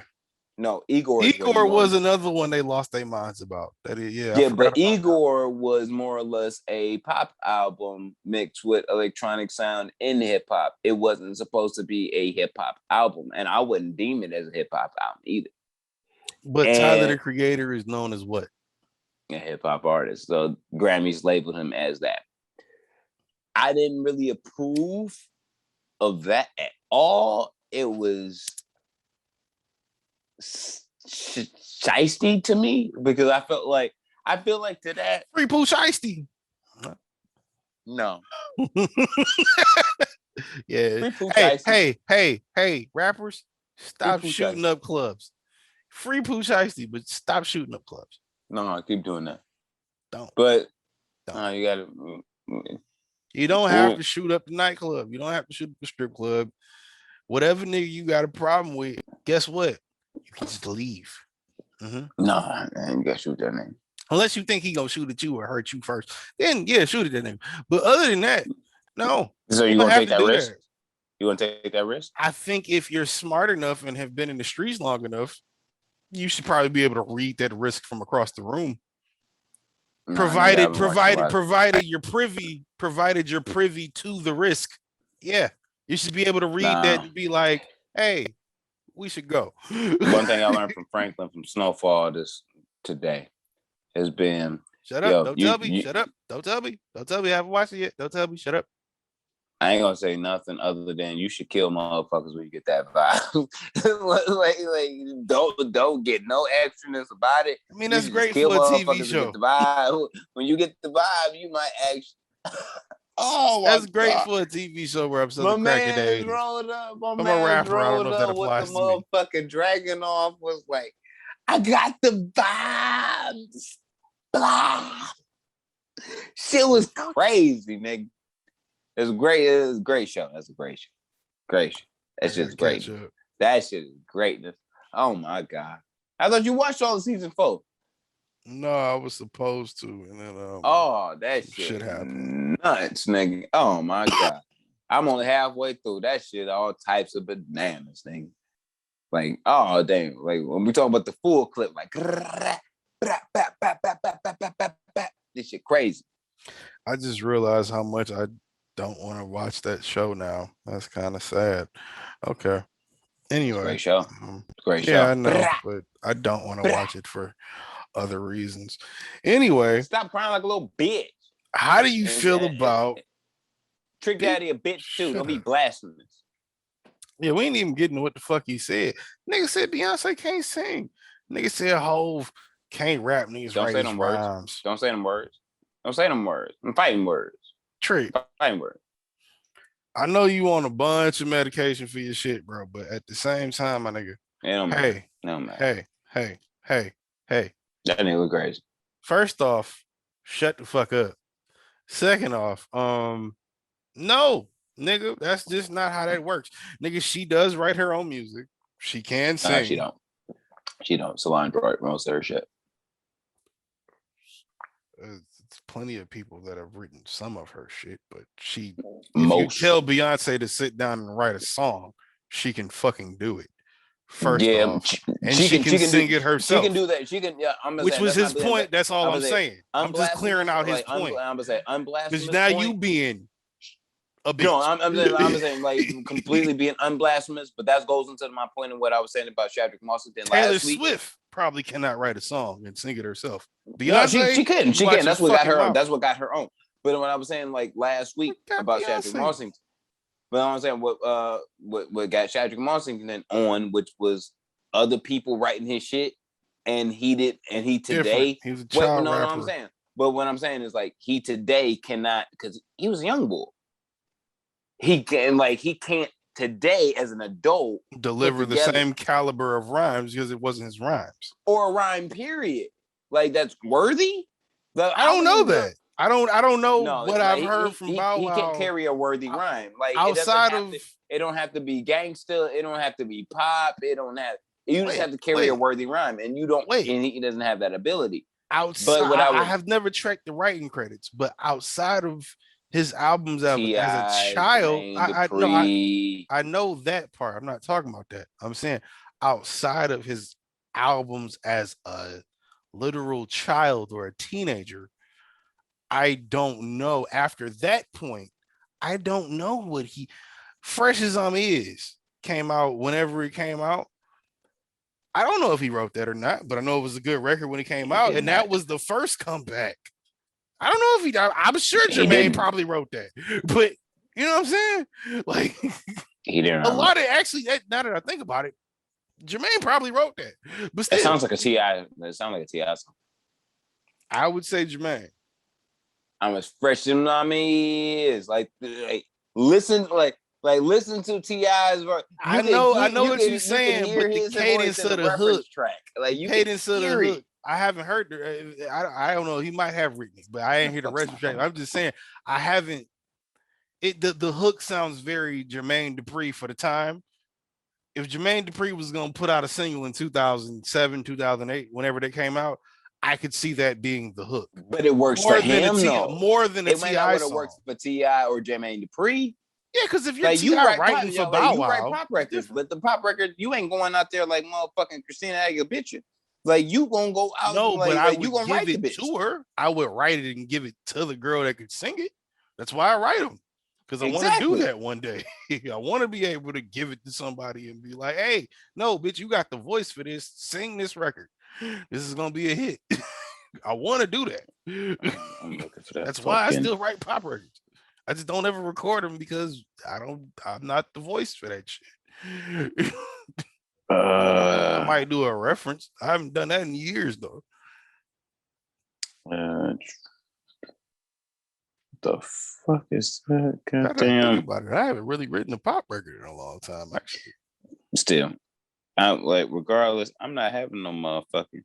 They actually have on title that this nigga is credited as being a songwriter. That shit is disgusting. How dare? Let's see, where is that fresh as I'm is? I know that was like 2006 or 2007. 2005. 5. Okay, so I was close to 6. Because I know I was in middle school and I remember banging it on my iPod constantly because I was like, this is hard. Because you disgusting. Patrick Washington is a legend. We just don't give him his flowers. You right, Jermaine Dupri. Ha! And that was off the dome. Ha! Jermaine wrote that, really? Yep. He produced, composed, lyricist.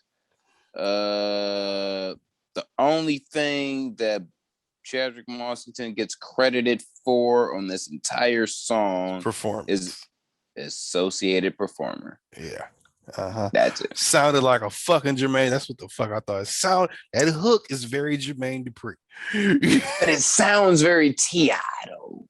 In delivery, and you could hear T.I. saying it, but writing it, Very germane. I'll give you that. I'll give you that because you was absolutely right. But still, that still tells me like the thing. But we get back to B on this one. B can write the great song, but it's almost like if you know most of your threes are gonna come from a pass from one person, you gonna feel a little bit more confident every time you get to that spot or wherever you at on the three, because it's coming from the person that gets you the like that. Which perfect Beyonce pass we talking about? We talking about BB. I'm saying which version? Sasha Fierce till now. Okay, that's the line. Okay. Even B has been on record saying that Sasha Fierce. No, I'm sure. Yeah, Sasha Fierce is Solange. Yeah. Like that's who made that album is her. It was that her. wasn't Trick Daddy's argument. Trick Daddy's argument was she cannot write her own songs and she cannot sing for real. Which Beyonce fan or not, you sound Beyonce without insane. being able to sing. You sound insane. Beyonce fan or not, Beehive, whatever or not, you sound crazy. I would say that's impossible for a female artist in any genre to get to where B is. And she has more awards than any of them. Yeah. Like you have to have two things to become even to be in them, to be even in the realm of Beyonce. You have to be able to sing and perform. And the only people that's in that pocket, like for real, we on God. We speaking on G-O-D. That's not me. We talking about Prince, Mike, Madonna, Rihanna, Tina Turner, J-Lo. Help me if like I'm missing some. Like it's not many, nigga. I'm only at 6. Mary J. Blige. I mean, that's it. She went as far back as Tina Turner. Shit, Gladys, Diana. I mean, what the fuck? Perform too. Like you can be a Gladys, Diana. Then Gladys Knight just performed some shit a couple weeks ago. Okay, not Diana, but Gladys Knight just performed. Well, Diana, that was a part of their whole thing and Supremes and everything like that. That was a yeah, that's what I'm saying. Okay, don't count her, but Gladys Knight literally just performed like a couple weeks ago. Like but performance that comes with it. You know what I'm saying? Like, well, yeah, in terms of like setting up the whole thing. Yeah, no. Like, nigga, I wasn't around for the Tina Turner era. Nigga, as a matter of fact, as far as like 2 weeks ago, I've never seen What's Love Got to Do with It. Seriously, it's one of those movies I never desired to watch. You just admitted that on camera. That is terrible, sir. No, it's one of those movies I never desired to watch. Yeah, that's like saying you never desired to watch the Temptations movie or the Jackson. I never desired to watch that neither. But have you never seen that either? No, I have seen it, but I specifically never wanted to watch the What's Love Got to Do with It because I knew what the premise of the movie was and what I was going to see, and it's like that's against me. It makes me feel uncomfortable because it's something I wouldn't do. But that's why the movie's good, because it makes you feel uncomfortable at those points. I had to see the movie. That's how good of an actor Lawrence is. I watched the Tina documentary on HBO Max. So I had for me, it was like cross-ref. At that point, after seeing that and hearing it from Tina and that whole doc, you applying the real story to that shit. Yeah, it was cross-referencing. You know what I'm saying? Because now I done sat through it. But yeah, I don't think most people watched the movie with that in mind. Most people saw it like, oh, this is the Tina Turner biopic. What the fuck just happened? And what the fuck just happened to your video? Okay, there you are. There you go. Yeah. But like for me, it was like the intro to that movie was everyone telling me about how he beat her ass with a boot and made her because those are the highlights of the movie. Yeah, outside of the singing part. And Nigga, It's the I'm a abuse. girl dad. Like, I'm not like, I don't want to see that shit. I feel that, but if somebody told you to watch it, if you had watched the movie 10 years ago, you get it in terms of how I guess most people probably receive it when they watch it. I knocked out my big sister's ex-husband when I was 15. You think I give a fuck about women abusers and like they cause as to life? Nigga, people that find the movie entertaining doesn't mean they condone abuse of women. I'm just saying if you had I watched the don't want to movie see that 10 shit. years, if you let me finish my point. If you had watched the movie 10 years prior to, like I said, it makes me those scenes I think makes any dude that doesn't condone that shit uncomfortable. But I knew it's I part of wasn't the story and it wasn't adds to the crazy. fucking movie. I knew I wasn't crazy as fuck with feeling the way I felt about it, or feeling the way I feel about the movie when I saw the, like I said, I saw the documentary first. You know my whole opening scene. But the Movie about documentary, which she was explaining, it was like, nigga, I just kind of like, in so many words, she was saying like, I just wanted to get the story out there so other women could be empowered and I can just be done with that nigga and that part of my life and move the fuck on. And it's like, no one would let me move the fuck on. So I just made, like, in so many words, it's like I profited off of it, but I didn't want to relive it. And when I was looking at the movie, I'm just like, I understand. Yeah. Like, and then you got to think, especially when people make understand light of it 20 years completely. later, too. When people make light of it 20 years later, 30 years later, whatever, 40 years later, whatever it was. When people make light of it too, and it becomes like a running meme and shit. I don't know how many years Tina was still alive when that became a thing, or how long she was around for that to have been a thing. But that is and was it's less of a thing now. But we all remember the Ike Turner memes. We've all laughed at them. We've all felt like we were Ike in a situation, and it was all at Yeah. the expense of Tina. But I believe that there is certain moments in our own life to where we actually have to, even if you would never do it in real life, though, you've laughed at it. You laughed at her pain. I mean, I personally have not. I personally have not.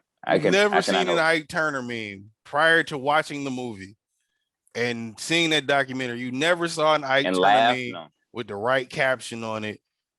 Not where he, I mean, I don't know. It's just, okay, like a perfect one is, there's not even any abuse in the meme. It's just that look Lawrence Fishburne gives her in the movie where it's like, bitch, you've never seen a caption of that, and a caption over that look of Lawrence Fishburne as Ike Turner, and been like, yeah, I get that. I get that. Yeah, no, I've definitely, like, you've heard some shit, and then you look at it like, in that. But I would say, if we're applying that same thing, but you think you ain't gonna do it. But we're saying the same thing prior to my knowledge of knowing the movie and shit. I wouldn't have seen that scene in the movie, so I could have assumed that it was from anything that he had done. Okay. You know what I'm saying? That's why it's like, in that sense, I think anybody that knows that meme I would say that like, scene. yeah, I have laughed, but it was like until I'd seen the movie. Now that I think about it, I didn't know that's where it came from. Now that I think about it, that scene though is literally like, that look he gives her is like, that shit. That's literally right before a very brutal scene in the movie where he beats the shit out of her. Like he beats the shit out of her right after that. Bitch, what you say to me? Like, and it's a funny meme just for the look of him just going like, bitch, what? I went to school. But the rest of that scene is nuts. I went to school with a girl when I was in 6th grade in middle school, who her first name, like her name was Anime. Like that was her name. And we had an autistic kid who was like placed in our class or whatever because he could like test out the bang with regular kids. You know what I'm saying? But he had his teacher, you know what I'm saying, his own personal handler in there with him. You know what I mean? And she called Shawty Anime, like by her name, like, and everything like that. And I never got the point of the way she said it until I became an adult. And I was like, and like seeing the movie myself, I'm like, that is so fucking offensive. And like we didn't catch that shit until like 15 years later. And How you like, feel about at the least Jay-Z I bar? didn't. And it's like, damn. How you feel And about the bar? she for sure didn't get the tone. How you feel about the Hove bar? Eat Which the one? cake, anime. Eat the cake, anime. You know, I forgot what verse that was, but that was like a bar. Eat the cake. Oh, that one. Yeah. That's a literal. You gonna do this, bitch? Yeah, no, you gonna do this whether you want to or not. You gonna do it. Eat the cake, anime. Eat the It it cake. it's different coming from Hove than coming from Oh, see now Tina Turner. that's hypocritical. I feel like No, it's not because you don't have no proof. you of don't such action. hold a person as high in regard as you do the Hove, so that person doing it makes it even worse than if Hove did it. No, Right? no, not at all. Because if Hove was You've stuffing seen the video with- of Hove, like a chick running up to Hove and him going like bitch and literally grabbing a whole woman's face and pushing her out the fucking way. And granted, that woman may or may not have deserved that, but you've seen that video? Yes, I have. Have big hands. Eat the cake, bitch. No, if you intentionally, cause if you seen that scene, Kevin Gates right? kicking the bitch in the chest. Eat the cake. You doing that type of shit, you knowing what you're doing, knowingly. Maybe I don't know about no, fuck that. You cut Ike Bell on that. Like now you nasty. No, I'm not cutting Like, I Ike was Bell. I'm like, cutting Ike- Hov like, and Kevin Ike, Bell. I Ike's said legit, maybe Ike does it. Maybe Ike knows. Ike what he's doing. legit motherfucking stuffed pound cake in this woman's face, and she was like, "No, So I don't want to eat it.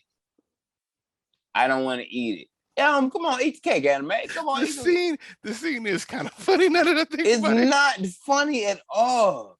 It's fucked up. It is fucked up, but it's kind of nobody It's watches next that level movie. fucked up. What you mean, Nobody Rick? watches that movie and says that movie took away, or that scene took away from the movie.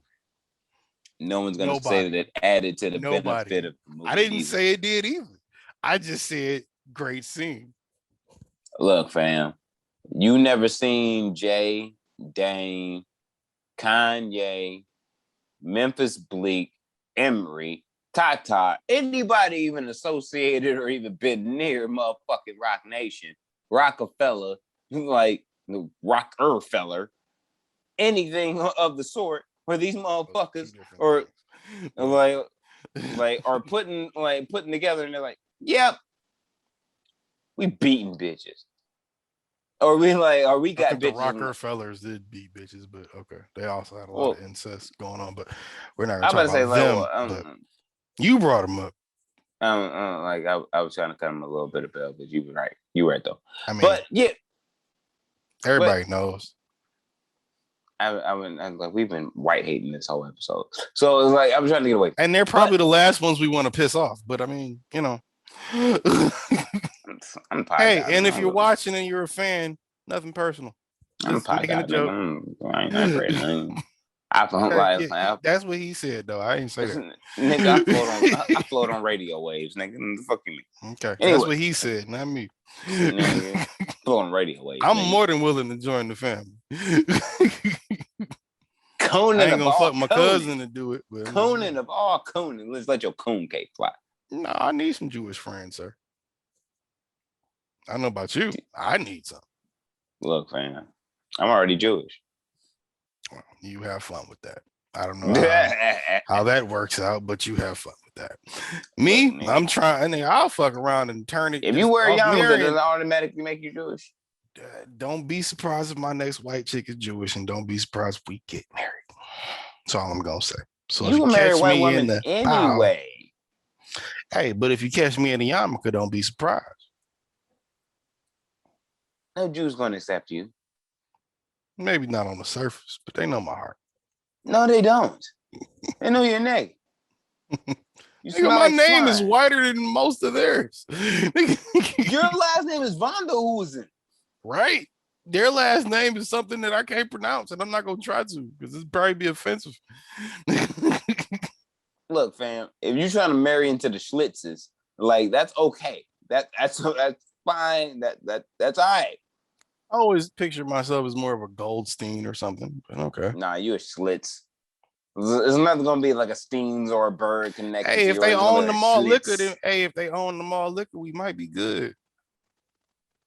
Nah. Let's get the fuck out of here so I can take a piss, man.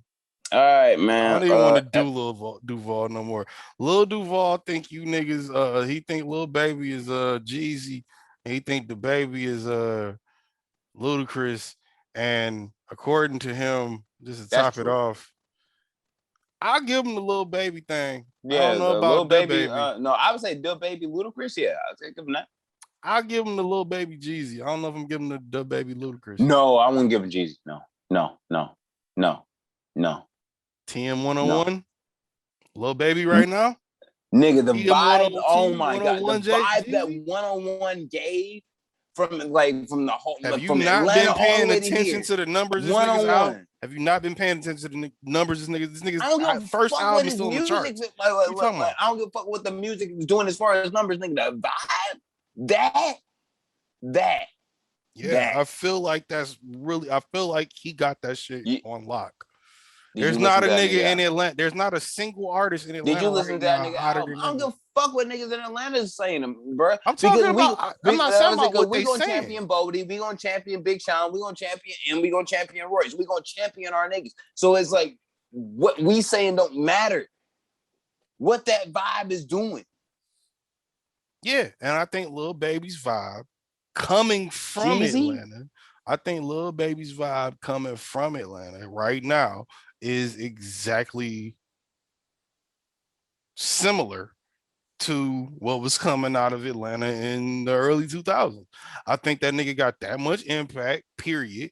I think that because if he did, he wouldn't be everywhere. If he didn't, he wouldn't be everywhere. I think that nigga got that much impact. I think them records hit that hard. Jeezy. I'm not saying he's Jeezy. I'm not saying he's Jeezy. That I'm not saying. Like I'm gonna say he is Lil Baby. We not doing a direct comparison, nigga. He said the Baby is like the new Ludacris, and Lil Baby is like the new Jeezy. He didn't say he is Jeezy. I can't put that. Nah, I can't do it. Like that's not what he said. It's not what I'm saying. I'm saying right now, Lil Baby, outside of there is no new Jeezy yet. I can't even say there's a. Well, you know, Lil Baby call himself the Southern Jay-Z. So I mean, that's what Lil Baby. No, wait. That's what Lil Baby call himself. Oh my god, that's what Lil Baby call himself. Wait. The closest nigga to Jay-Z is Drake. I'm sorry, that's the closest nigga, and he not that. He Drake. Drake ain't from the South. The closest nigga to being Jay-Z is Drake. That's not what Lil Baby said. He is not Jay-Z. He is Drake. That's not what Lil Baby said. Lil Baby said, I am the Southern version and will be the Southern version of Jay-Z. That's what Lil Baby said. Now, Lil Duval said, you got to beat Master P. You got to beat Wayne. You got to beat Baby. In the Jay-Z conversation, you don't have to beat Wayne. You do have to beat Master P. You don't have to beat Wayne. But you're right. I feel like Jay-Z's statement is less crazy. I'm not trying to discredit him. I'm not like I don't want that. I feel like the Jay-Z statement is less crazy than the Jeezy statement, though. Because I can see the trajectory I believe being certain people's vibe is certain people's vibe. Like, for example, I think Stove God is. Here you go again. This New York shit. You can't stop, can you? No, I'm saying I think Stove God is the new Pusha T, but I only think that he's the new Pusha T because of the vibe that Push and Clips game had and came with in the trajectory of comparison to Stove God. There's only so many niggas that can talk that dope shit the way that certain niggas do, and you can completely make an album out of it and it'd be good. There's a very small list of niggas that can do that shit. Push to me is at that very tippy top of that list. And if we're going to say like somebody that's coming in, newer nigga, wave, possible classic album that has that ability, I put Stove up there with being new Pusha T. Would be if so you if can't you're give coming, little baby Jeezy. what I'm saying is, if you coming in and you ain't never heard a Pusha T song in your life, which I have met niggas that ain't never heard a Pusha T song before until I put them on, and you just came in at Stove, them niggas would be equivalent to you if I put you both on at the like put you onto their music at the same time. You going If too I'm far like, into it. like, That's no, not. no, I don't even think that's what he was saying. the You going wave of into it, the how a wave nigga and is feel, I'm saying as the an wave artist. and feel of what putting on. I'm not going into what like no, I'm explaining some shit. No, you're The explaining wave and of feel an that artist, right? what he has compared to what Jeezy had with Stove God TMO. Cooks does not have the same impact as Pusha T, and Lil Baby does not have the same impact as Jeezy. But Stove God Cooks may have the same impact that Pusha T had at a time, like Duval is saying Lil Baby has with Jeezy right now in comparison. No, that's what I'm. You get. I feel like you wrong. You gave. I feel like you wrong. You gave correction, and like you just like walked away from it. Stove God and what Push No, is that doing was one is whole it like point. is within the same ballpark for time period for what I Jeezy think and Lil what Baby is too. no, that is no. I'm sorry, I can't do that. I can't. You talking trap shit. You got the biggest impact in Atlanta right now. Everybody fuck with you. Everybody wants you. Think it is if it's not as close as you get to it, what has been closer? They not in the same realm. What they do They is different. talk about the same things. It doesn't matter. Like what they do as far as how they handle themselves like artists and what they sound is different. That's not different. That's not the argument though. The argument is the impact. That's the reason why they're I compare having Stove God and right Push. now. They are two dope, they are two dope boy artists that rap about the same shit in the way they do it within their pockets. So Lil it's like Baby you and bring Jeezy it don't in, rap about the you same bring it shit. in, like you bringing in like a new artist that's on that old shit, like that was on the show old shit that's similar to the OG, bringing it into a new realm, which is that. Now, Lil Baby not doing that. You could talk trap shit, but your sound ain't the same as his. The sound your of trap music sound ain't isn't the same. Jeezy has changed his sound. Push has changed his sound. The sound of music isn't the same. So, duh. That's It's not even the an same argument, realm, bro. It's not the same realm. You like you may not understand this as like because you are a quote unquote rapper and not a consumer, but whatever. But it's not the same. I don't think that has anything to do with it. I think it does because you pick and choose what rappers and artists you listen to. I listen to The Escape. Yeah, but at the same time, you can't tell me what's trash. I can tell you what's trash. Like that, like that's the thing. That's not how that. No, that's not how that works. Yes, I know is, trash when I hear it. I can tell I know you. trash when I hear it. I can tell. Like I can tell you what the landscape is doing. You if can I can tell me what's trash I can tell you what about my 24 shit, different artists and is I doing can listen right to the it. hell now. But if you listen to say one artist because somebody said that that's hot to you, you think you know the landscape? You think you know what's good and what's not? That's because you might because what artist does that? Because that's not mainstream and out of touch. What artist does that?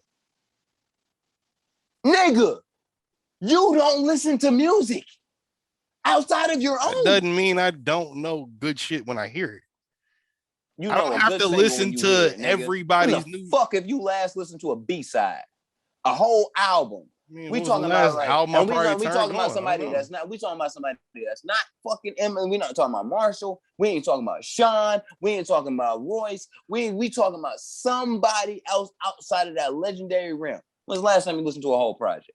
Well, who would you count out of that legendary realm? Because I don't know. You know who the fuck a legend is, nigga. Okay, well, who you would count as a legend? Who's the last album I listened to that was a legend?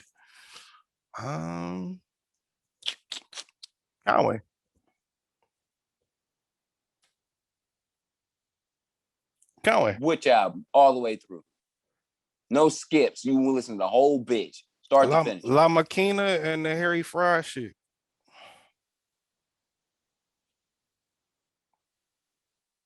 You don't consider Conway a legend?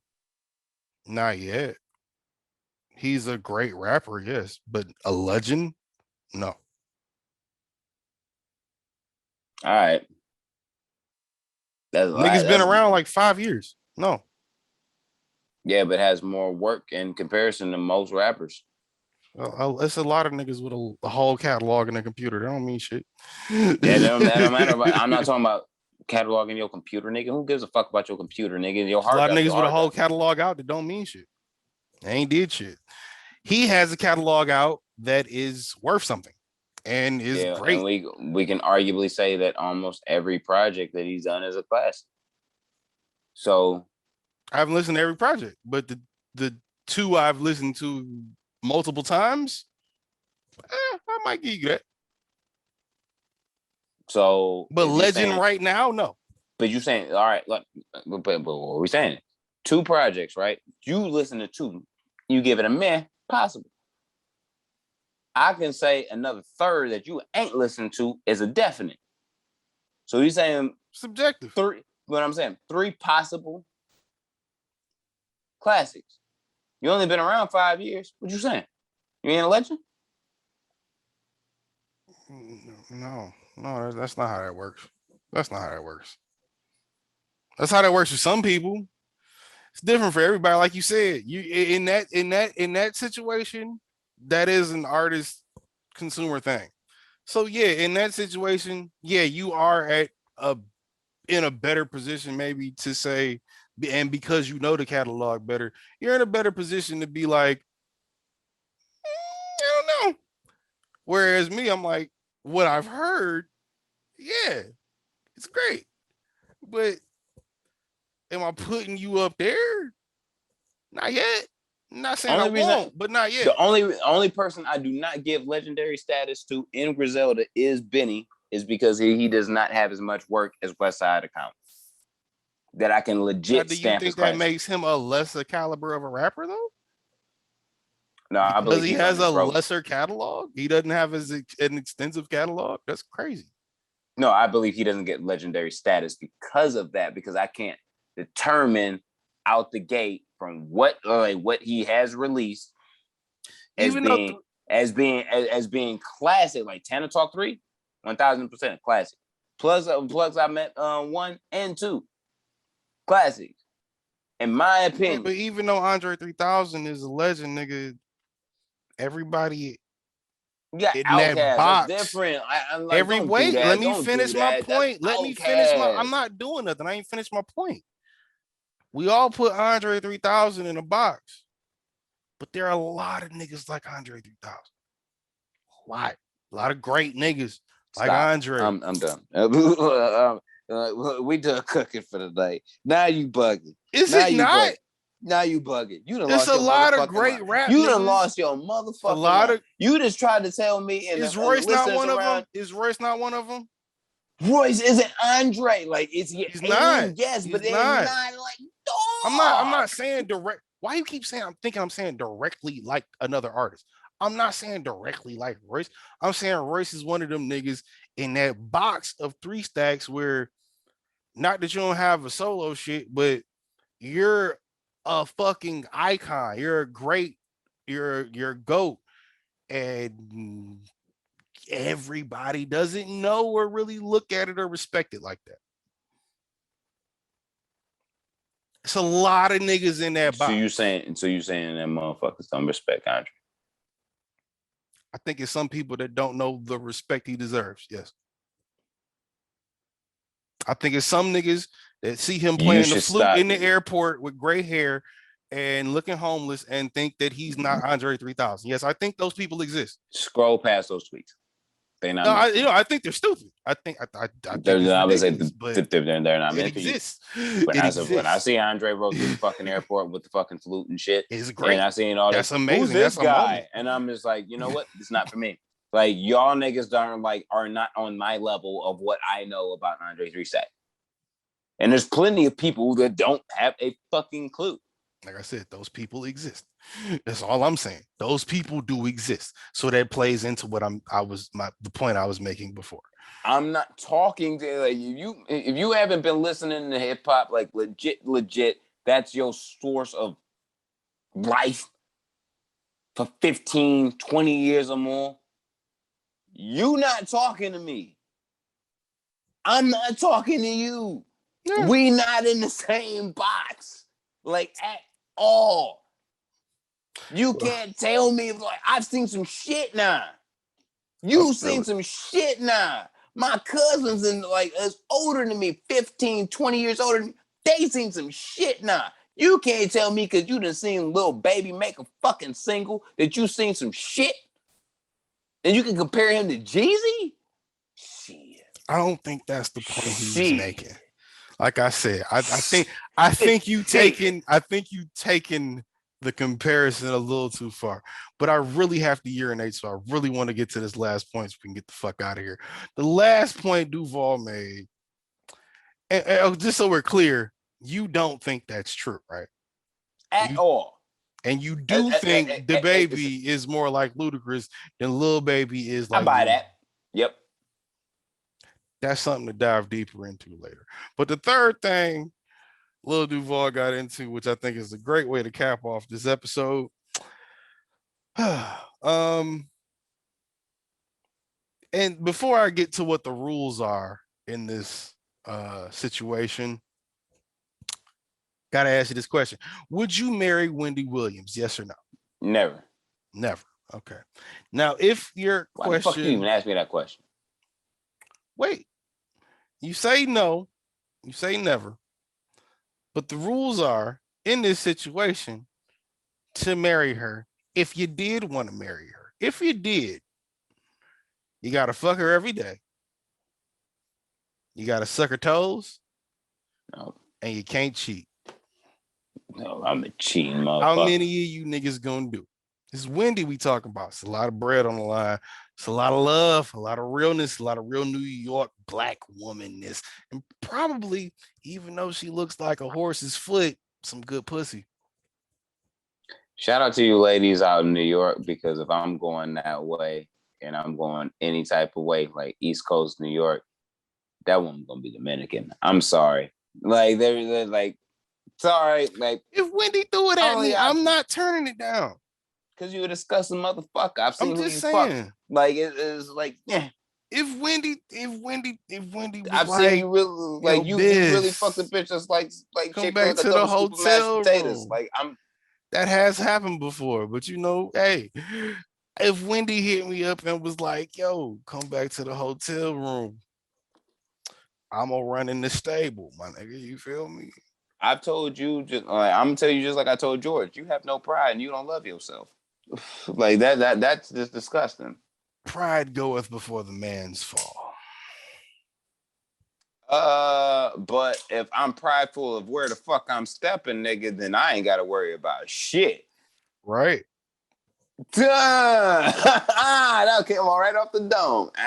So let's just say maybe our morals aren't the same. I have to urinate, people. Hope plus you I'm have God, a great I'm float. week.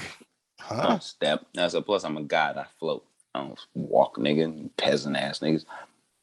Hey, I'm jet skiing around this bitch on air in your bitch face. I gotta urinate. He gotta go be Mexican, and we gonna holler at you bitches next week. 163 next week. We out this bitch. Empty your soul. You know what I'm saying? Shout out to all those people across the world. You know what I mean? Empty your soul in the comments, and like and share and subscribe. Subscribe. Don't listen to this at work. Right. Whatever he just said. Better not bring your kids. You bitch, you. We out.